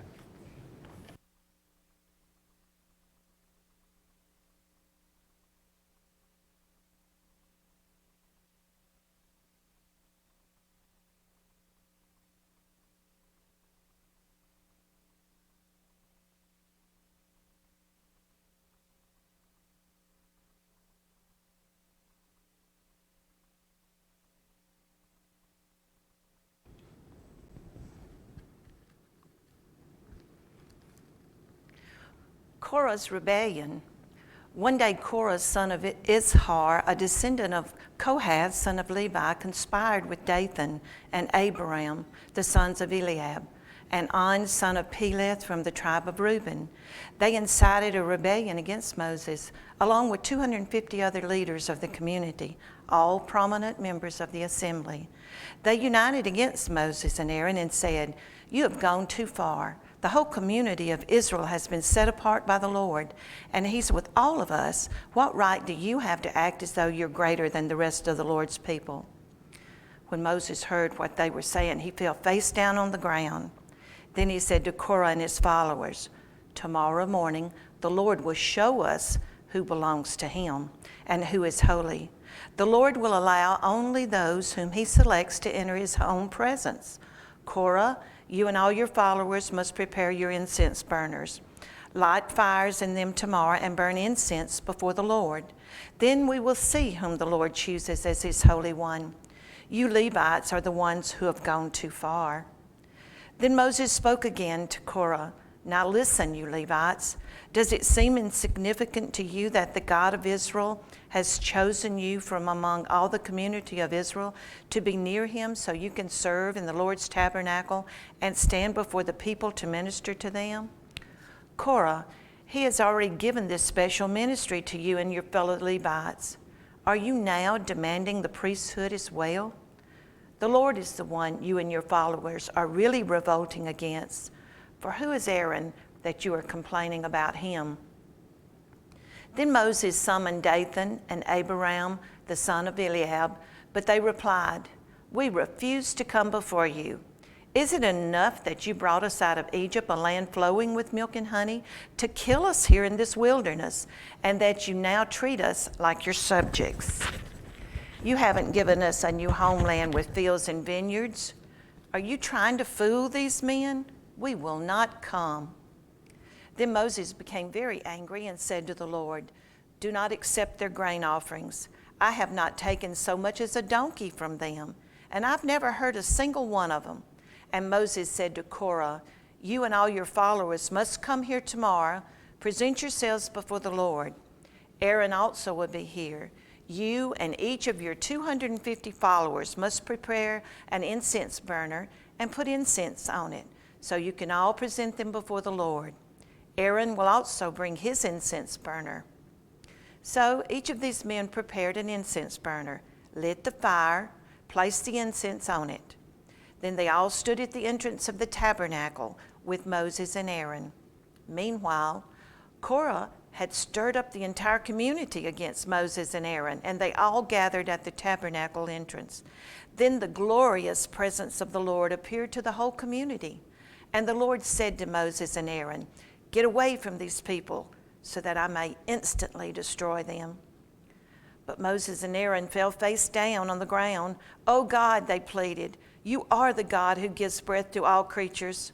Must you be angry with all the people when only one man sins?" And the Lord said to Moses, "Then tell all the people to get away from the tents of Korah, Dathan, and Abiram."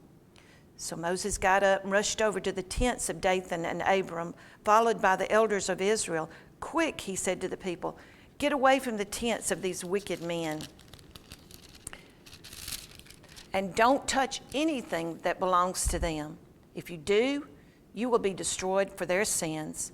So all the people stood back from the tents of Korah, Dathan, and Abiram.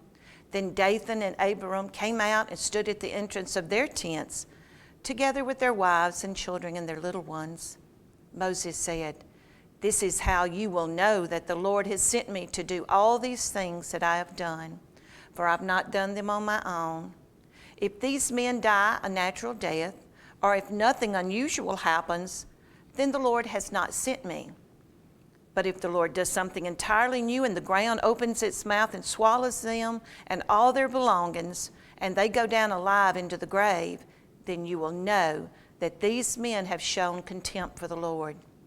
He had hardly finished speaking the words when the ground suddenly split open beneath them. The earth opened its mouth and swallowed the people, along with their households, all their followers who were standing with them, everything they owned. So they went down alive into the grave, along with all their belongings. The earth closed over them, and they all vanished from among the people of Israel. All the people around them fled when they heard their screams. "The earth will swallow us too," they cried. Then fire blazed forth from the Lord and burned up the 250 men who were offering incense. And the Lord said to Moses, "Tell Eleazar, son of Aaron, the priest, to put all the incense burners from the fire, for they are holy. Also tell him to scatter the burning coals. Take the incense burners of these men who have sinned at the cost of their lives, hammer the metal into a thin sheet to overlay the altar. Since these burners were used in the Lord's presence, they have become holy. Let them serve as a warning to the people of Israel." So Eleazar the priest collected the 250 bronze incense burners that had been used by the men who died in the fire, and he hammered them into a thin sheet to overlay the altar. This would warn the Israelites that no unauthorized person, no one who was not a descendant of Aaron, should ever enter the Lord's presence to burn incense. If anyone did, the same thing would happen to him as happened to Korah and his followers. So the Lord's instructions to Moses were carried out. But the very next morning, the whole community of Israel began muttering again against Moses and Aaron, saying, "You have killed the Lord's people." As the community gathered to protest against Moses and Aaron, they turned toward the tabernacle, and they saw that the cloud had covered it, and the glorious presence of the Lord appeared. Moses and Aaron came and stood in the front of the tabernacle, and the Lord said to Moses, "Get away from all these people, so that I can instantly destroy them." But Moses and Aaron fell face down on the ground, and Moses said to Aaron, "Quick, take an incense burner and place burning coals on it from the altar. Lay incense on it and carry it out among the people to purify them and make them right with the Lord. The Lord's anger is blazing against them. The plague has already begun." Aaron did as Moses told him and ran out among the people. The plague had already begun to strike down the people, and Aaron burned the incense and purified the people. He stood between the dead and the living, and the plague stopped. But 14,700 people died in that plague, in addition to those who had died in the affair involving Korah. Then, because the plague had stopped, Aaron returned to Moses at the entrance of the tabernacle. the budding of Aaron's staff. Then the Lord said to Moses, "Tell the people of Israel to bring you 12 wooden staffs, one from each leader of Israel's ancestral tribes, and inscribe each leader's name on his staff. Inscribe Aaron's name on the staff of the tribe of Levi, for there must be one staff for the leader of each ancestral tribe. Place these staffs in the tabernacle in front of the ark containing the tablets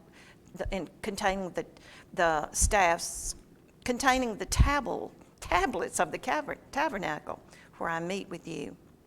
Buds will sprout on the staff belonging to the man I choose. Then I will finally put an end to the people's murmuring and complaining against you." So Moses gave the instructions to the people of Israel, and each of the 12 tribal leaders, including Aaron, brought Moses a staff. Moses placed the staffs in the Lord's presence in the tabernacle of the covenant. When he went into the tabernacle of the covenant the next day, he found that Aaron's staff, representing the tribe of Levi, had sprouted, budded, blossomed, and produced ripe almonds. When Moses brought all the staffs out from the Lord's presence, he showed them to the people. Each man claimed his own staff. And the Lord said to Moses, "Place Aaron's staff permanently before the Ark of the Covenant to serve as a warning to rebels. This should put an end to their complaints against me and prevent any further deaths." So Moses did as the Lord commanded him. Then the people of Israel said to Moses, "Look, we are doomed. We are dead. We are ruined. Everyone who even comes close to the tabernacle of the Lord dies. Are we all doomed to die?" Chapter 18, duties of the priest and the Levites. Then the Lord said to Aaron, "You, your sons, and your relatives from the tribe of Levi will be held responsible for any offenses related to the sanctuary. But you and your sons alone will be held responsible for violations connected with the priesthood. Bring your relatives of the tribe of Levi, your ancestral tribe, to assist you and your sons as you perform the sacred duties in front of the tabernacle of the covenant.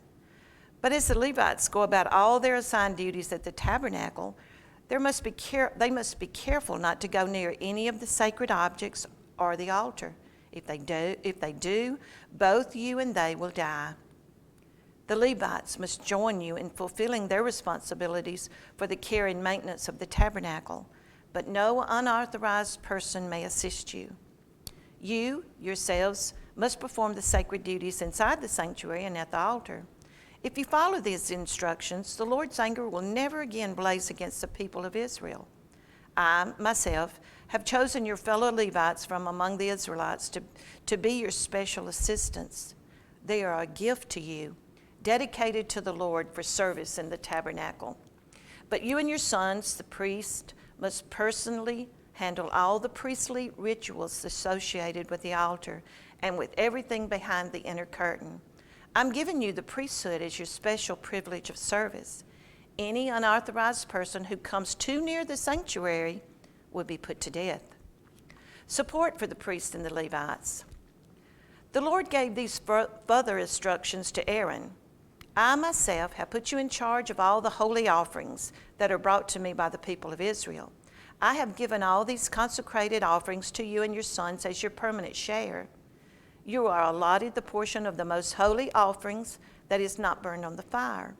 This portion of all the most holy offerings, including the grain offerings, sin offerings, and guilt offerings, will be most holy, and it belongs to you and your sons. You must eat it as a most holy offering. All the males may eat of it, and you must treat it as most holy. All the sacred offerings and special offerings presented to me when the Israelites lift them up before the altar also belong to you. I've given them to you and your sons and daughters as your permanent share. Any member of your family who is ceremonially clean may eat of these offerings. I also give you the harvest gifts brought by the people as offerings to the Lord, the best of the olive oil, new wine, and grain. All the first crops of their land that the people present to the Lord belong to you. Any member of your family who is ceremonially clean may eat this food. Everything in Israel that is specially set apart for the Lord also belongs to you. The firstborn of every mother, whether human or animal, that is offered to the Lord will be yours. But you must always redeem your firstborn sons and the firstborn of but you must always redeem your firstborn sons and the firstborn of ceremonially unclean animals. Redeem them when they are 1 month old. The redemption price is 5 pieces of silver, as measured by the weight of the sanctuary shekel, which equals 20 gerahs. Verse 17. However, you may not redeem the firstborn of cattle, sheep, or goats. They're holy and have been set apart for the Lord. Sprinkle their blood on the altar and burn their fat as a special gift, a pleasing aroma to the Lord. The meat of these animals will be yours, just like the breast and right thigh that are presented by lifting them up as a special offering before the altar. Yes, I'm giving you all of these holy offerings that the people of Israel bring to the Lord. They are for you and your sons and daughters to be eaten as your permanent share. This is an eternal, unbreakable covenant between the Lord and you, and it also applies to your descendants. And the Lord said to Aaron, you priests will receive no allotment of land or share of property among the people of Israel. I am your share and your allotment. As for the tribe of Levi, your relatives, I will compensate them for their service in the tabernacle. Instead of an allotment of land, I will give them the tithes from the entire land of Israel. From now on, no Israelites except priests or Levites may approach the tabernacle.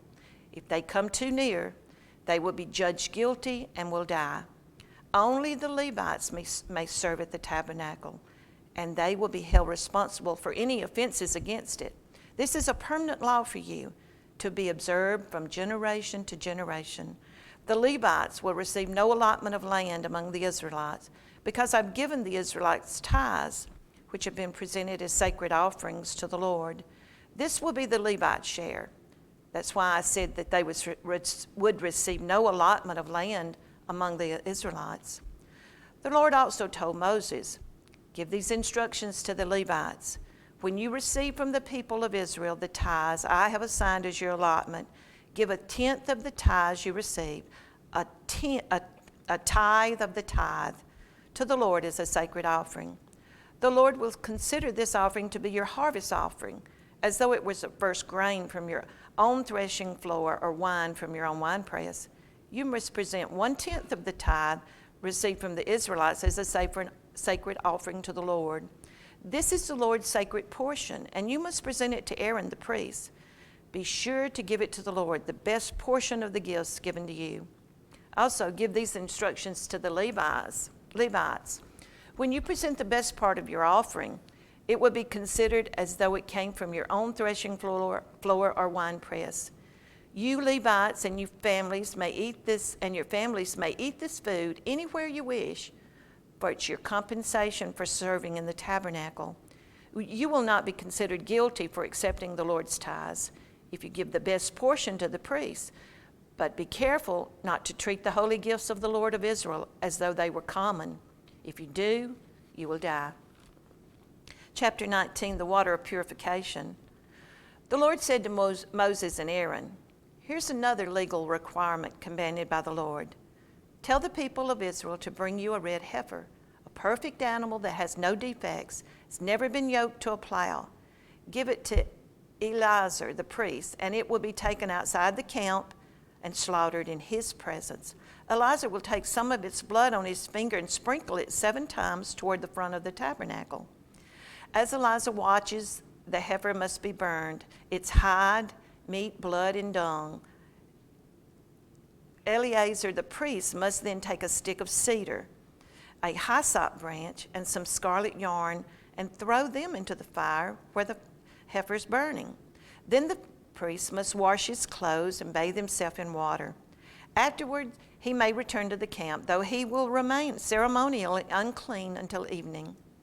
The man who burns the animal must also wash his clothes and bathe himself in water, and he too will remain unclean until evening.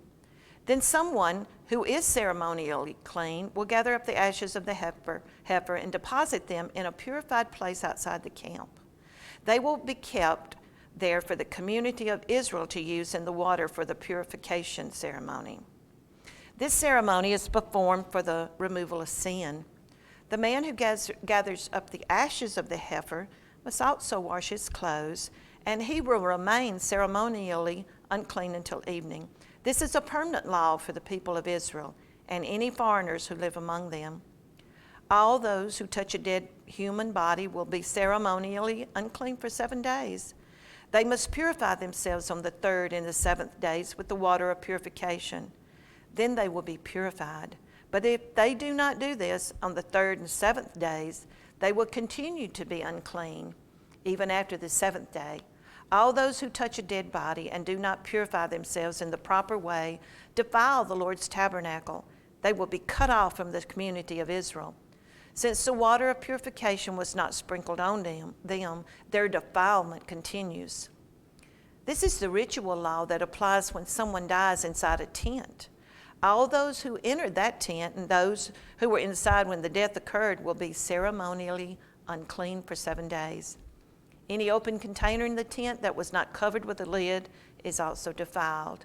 And if someone in an open field touches the corpse of someone who was killed with a sword or who died a natural death, or if someone touches a human bone or a grave, that person will be defiled for 7 days. To remove the defilement, put some of the ashes from the burnt purification offering in a jar. Pour fresh water over them. Then someone who is ceremonially clean must take a hyssop branch and dip it into the water.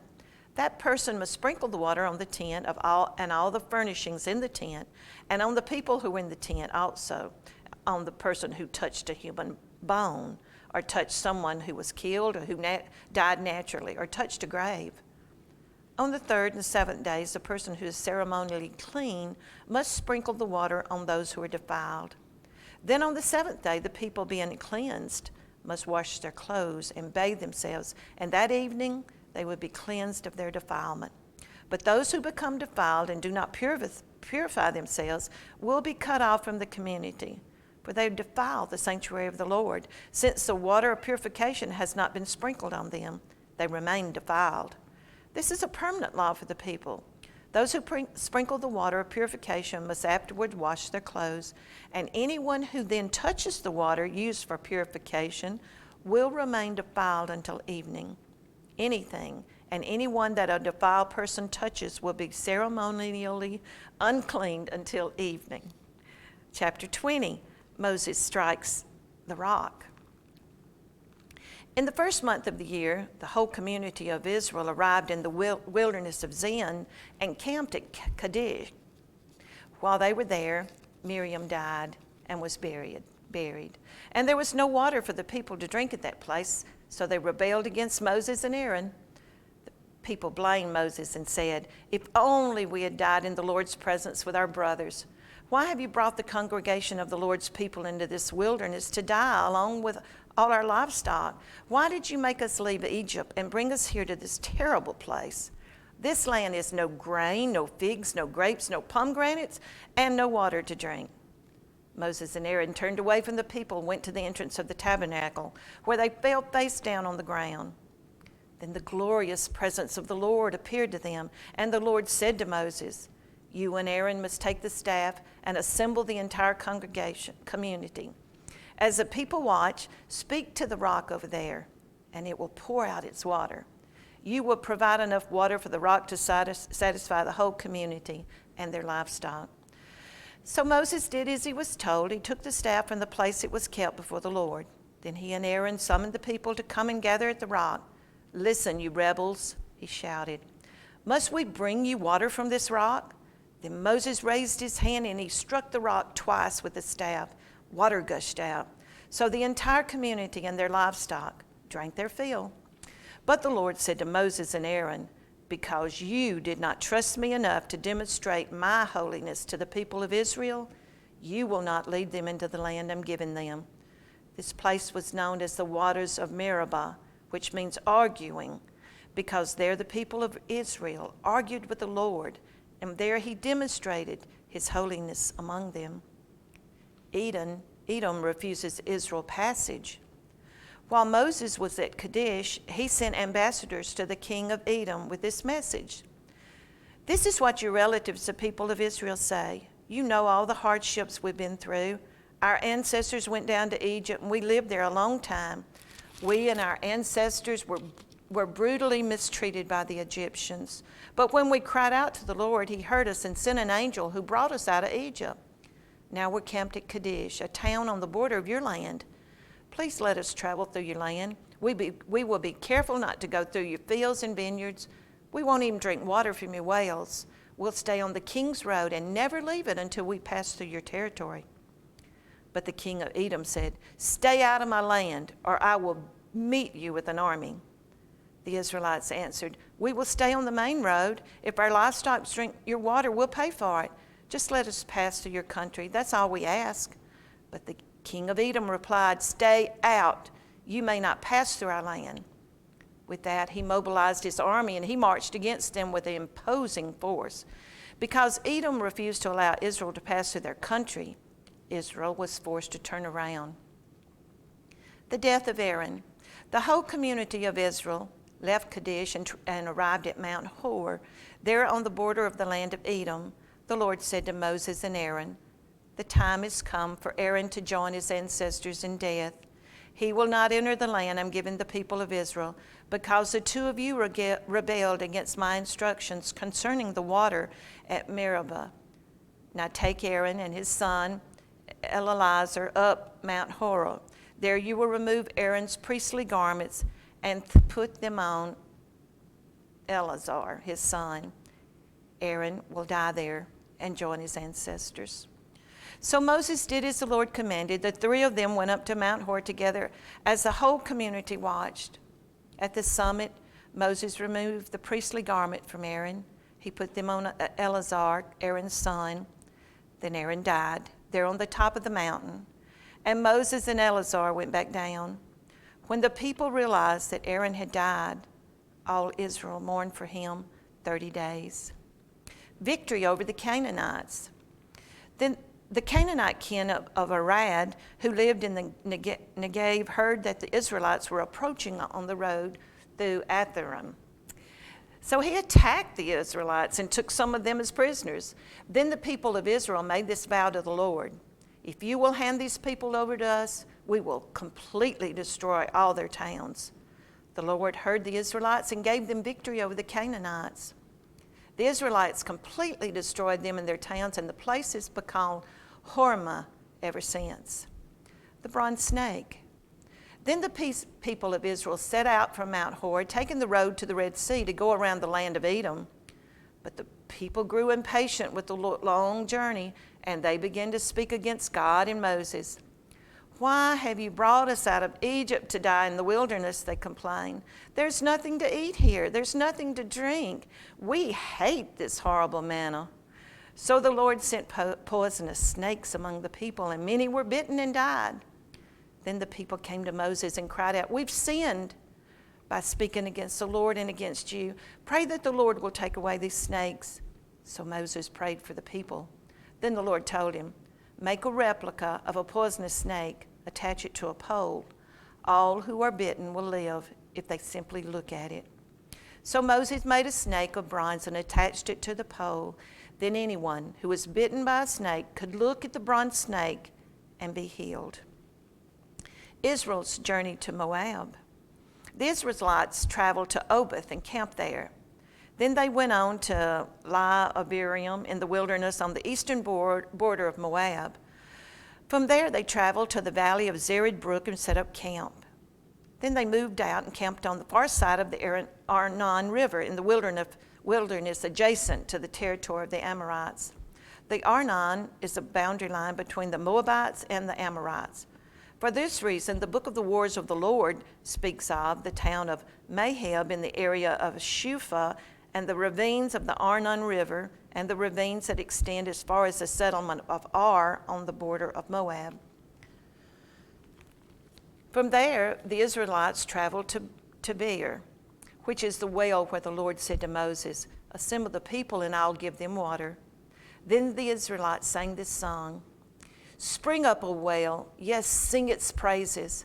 Sing of this well which princes dug, which great leaders hollowed out with their scepters and staffs." Then the Israelites left the wilderness and proceeded on through Mattanah Naphtali, and Moab. After that, they went into the valley of Moab, where Pisgah Peak overlooks the wasteland. Victory over Shinhag and Og. The Israelites sent ambassadors to King Shihag of the Amorites with this message: "Let us travel through your land. We will be careful not to go through your fields and vineyards. We won't even drink water from your wells. We'll stay on the king's road until we have passed through your territory." But King Shihag refused to let them cross his territory. Instead, he mobilized his entire army and he attacked Israel in the wilderness, engaging them in battle at Jahaz. But the Israelites slaughtered them with their swords and occupied their land from the Arnon River to the Jabbok River. They went only as far as the Amorite border because the border of the Amorites was fortified. So Israel captured all the towns of the Amorites and settled in them, including the city of Heshbon and its surrounding villages. Heshbon had been the capital of King Sihon of the Amorites. He had defeated a former Moabite king and seized all his land as far as the Arnon River. Therefore, the ancient poets wrote this about him: "Come to Heshbon and let it be rebuilt. Let the city of Shihon be restored. A fire flamed forth from Heshbon, a blaze from the city of Sihon. It burned the city of Ar in Moab. It destroyed the rulers of the Arnon Heights. What sorrow awaits you, O people of Moab? You are finished, O worshippers of Shamash. Shamash has left his sons as refugees, his daughters as captives of Shihon, the Amorite king. We have utterly destroyed them from the Heshbon to Dibon. We have completely wiped them out as far as Napha and Medeba." So the people of Israel occupied the territory of the Amorites. After Moses sent men to explore the Jazer area, they captured all the towns in the region and drove out the Amorites who lived there. Then they turned and they marched up the road to Bashan. But King Og of Bashan and all his people attacked them at Edrei. The Lord said to Moses, "Do not be afraid of him, for I've handed him and his land. For I handed him over to you along with all his people and his land. Do the same to him as you did to King Shihon of the Amorites who ruled the Heshbon." And Israel killed King Og, his sons, and all his subjects. Not a single survivor remained. Then Israel occupied their land.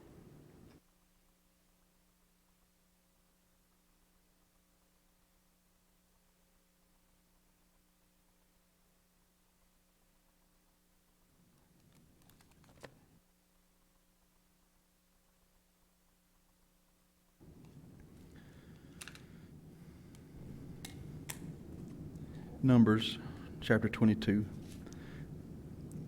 Balak sends for Balaam. Then the children of Israel moved and camped in the plains of Moab on the side of the Jordan across from Jericho. Now Balak the son of Zippor saw all that Israel had done to the Amorites. And Moab was exceedingly afraid of the people because they were many. And Moab was sick with dread because of the children of Israel. So Moab said to the elders of Midian, "Now this company will lick up everything around us, as an ox licks up the grass of the field." And Balak the son of Zippor was king of the Moabites at the time. Then he sent messengers to Balaam the son of Beor and at Pethor, which is near the river in the land of the sons of his people, to call him, saying, "Look, a people has come from Egypt. See, they cover the face of the earth and are settling next to me. Therefore, please come at once. Curse this people for me, for they are too mighty for me. Perhaps I shall be able to defeat them and drive them out of the land. For I know that he whom you blessed is blessed, and he whom you curse is cursed." So the elders of Moab and the elders of Midian departed from the diviner's fee in their hand, and they came to Balaam and spoke to him in the words of Balak. And he said to them, "Lodge here tonight, and I will bring back word to you as the Lord speaks to me." So the princes of Moab stayed with Balaam. When God came to Balaam and said, "Who are these men with you?" So Balaam said to God, "Balak, the son of Zippor, king of Moab, has sent to me, saying, 'Look, a people has come out of Egypt, and they cover the face of the earth. Come now, curse them for me. Perhaps I shall be able to overpower them and drive them out. And God said to Balaam, You shall not go with them. You shall not curse the people. Then Balak again sent princes, more numerous and more honorable than they. And they came back to Balaam and said to him, Thus says Balak the son of Zippor, Please let nothing hinder you from coming to me, for I will certainly honor you greatly, and I will do whatever you say to me. Therefore please come, curse this people for me.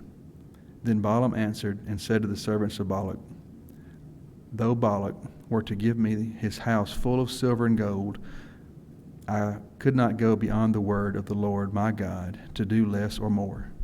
Now therefore, please, you also stay here tonight, that I may know what more the Lord will say to me.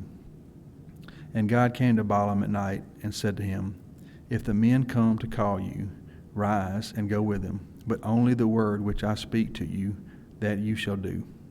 So Balaam rose in the morning, saddled his donkey, and went with the princes of Moab, Balaam, the donkey, and the angel.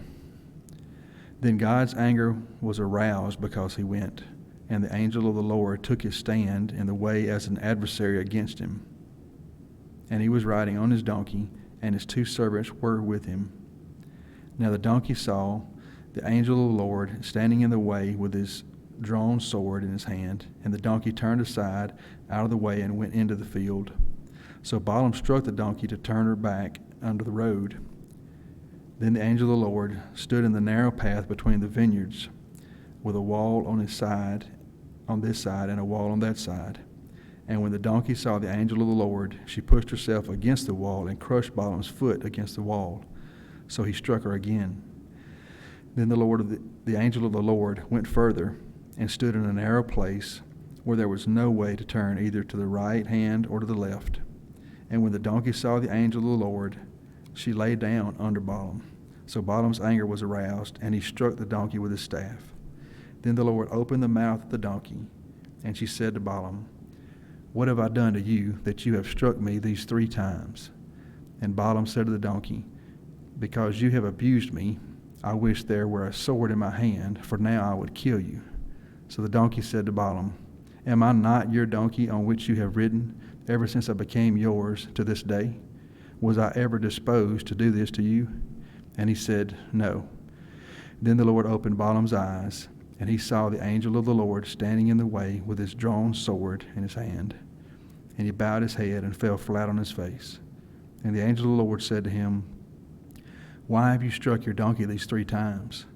Behold, I have come out to stand against you, because your way is perverse before me. The donkey saw me and turned aside from me these 3 times. If she had not turned aside from me, surely I would have also killed you by now and let her live.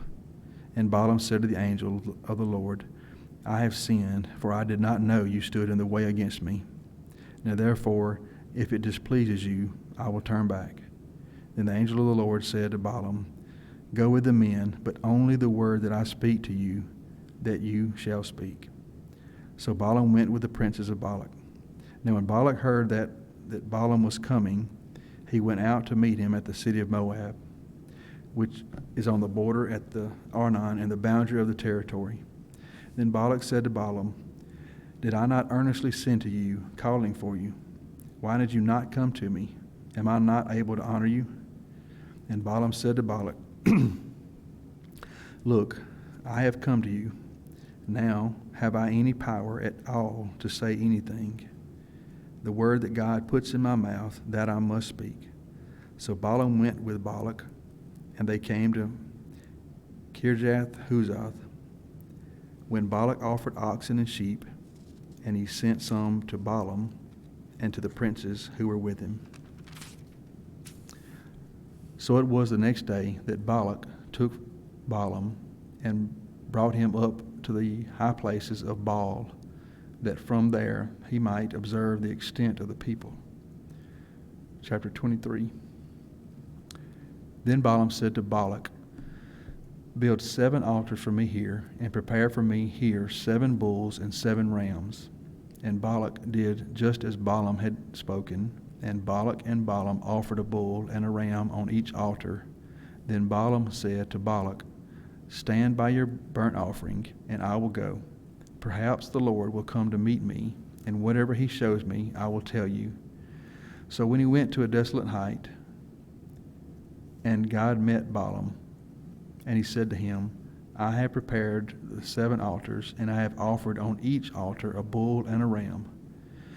Then the Lord put a word in Balaam's mouth and said, Return to Balak, and thus you shall speak. So he returned to him, and there he was, standing by his burnt offering, he and all the princes of Moab. And he took up his oracle and said, Balak, the king of Moab, has brought me from Aram, from the mountains of the east. Come, curse Jacob for me, and come, denounce Israel. How shall I curse whom God has not cursed? And how shall I denounce whom the Lord has not denounced? For from the top of the rocks I see him, and from the hills I behold him. There, a people dwelling alone, not reckoning itself among the nations. Who can count the dust of Jacob, or number 1/4 of Israel?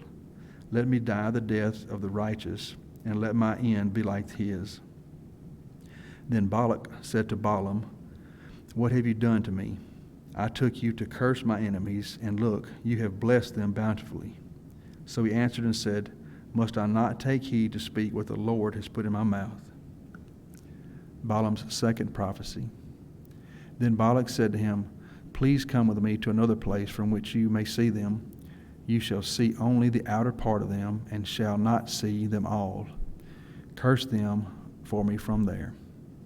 So he brought him to the field of Zophim, to the top of the Pisgah, and built 7 altars, and offered a bull and ram on each altar.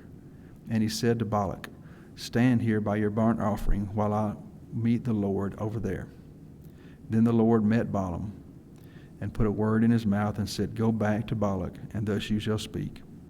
So he came to him, and there he was, standing by his burnt offering, and the princes of Moab were with him.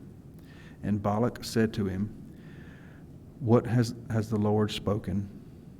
Then he took up his oracle and said, Rise up, Balak, and hear. Listen to me, son of Zippor. God is not a man that he should lie, nor a son of man that he should repent. He has said, and he will not do. Or has he spoken, and will he not make it good? Behold, I have received a command to bless. He has blessed, and I cannot reverse it. He has not observed iniquity in Jacob, nor has he seen wickedness in Israel. The Lord his God is with him, and the shout of the king is among them. God brings him out of Egypt. He has strength like a wild ox. For there is no sorcery against Jacob, nor any divination against Israel. It now must be said of Jacob and of Israel, Oh, what God has done. Look, a people rises like a lioness and lifts itself up like a lion. It shall not lie down until it devours the prey, and it drinks the blood of the slain. Then Balak said to Balaam, Neither curse them at all, nor bless them at all. So Balaam answered and said to Balak, Did I not tell you, saying, All that the Lord speaks, that I must do? Balaam's third prophecy. Then Balak said to Balaam, Please come, I will take you to another place. Perhaps it will please God that you may curse them for me from there. So Balak took Balaam to the top of Peor that overlooks the wasteland. Then Balaam said to Balak, Build for me here 7 altars, and prepare for me here 7 bulls and 7 rams. And Balak did as Balaam had said, and offered a bull and ram on every altar. Numbers chapter 24. Now when Balaam saw that it pleased the Lord to bless Israel, he did not go as at other times to seek or use sorcery, but he set his face toward the wilderness.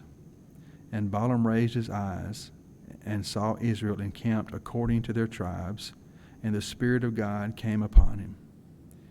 Then he took up his oracle and said, The utterance of Balaam, the son of Beor, the utterance of the man whose eyes are opened, the utterance of him who hears the words of God, who sees the vision of the Almighty, who falls down with eyes wide open.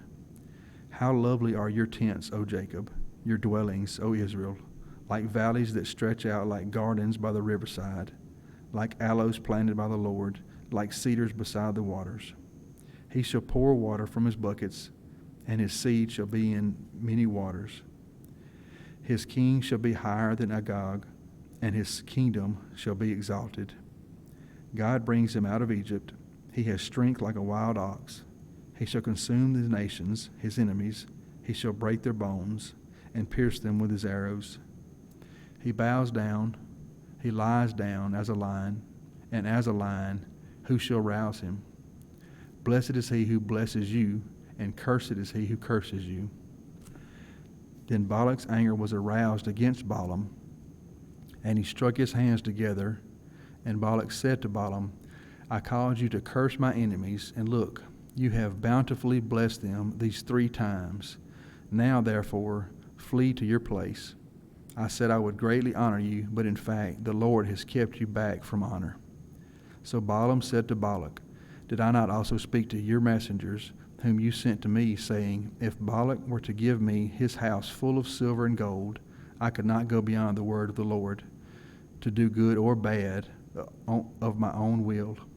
What the Lord says, that I must speak. And now indeed I am going to my people.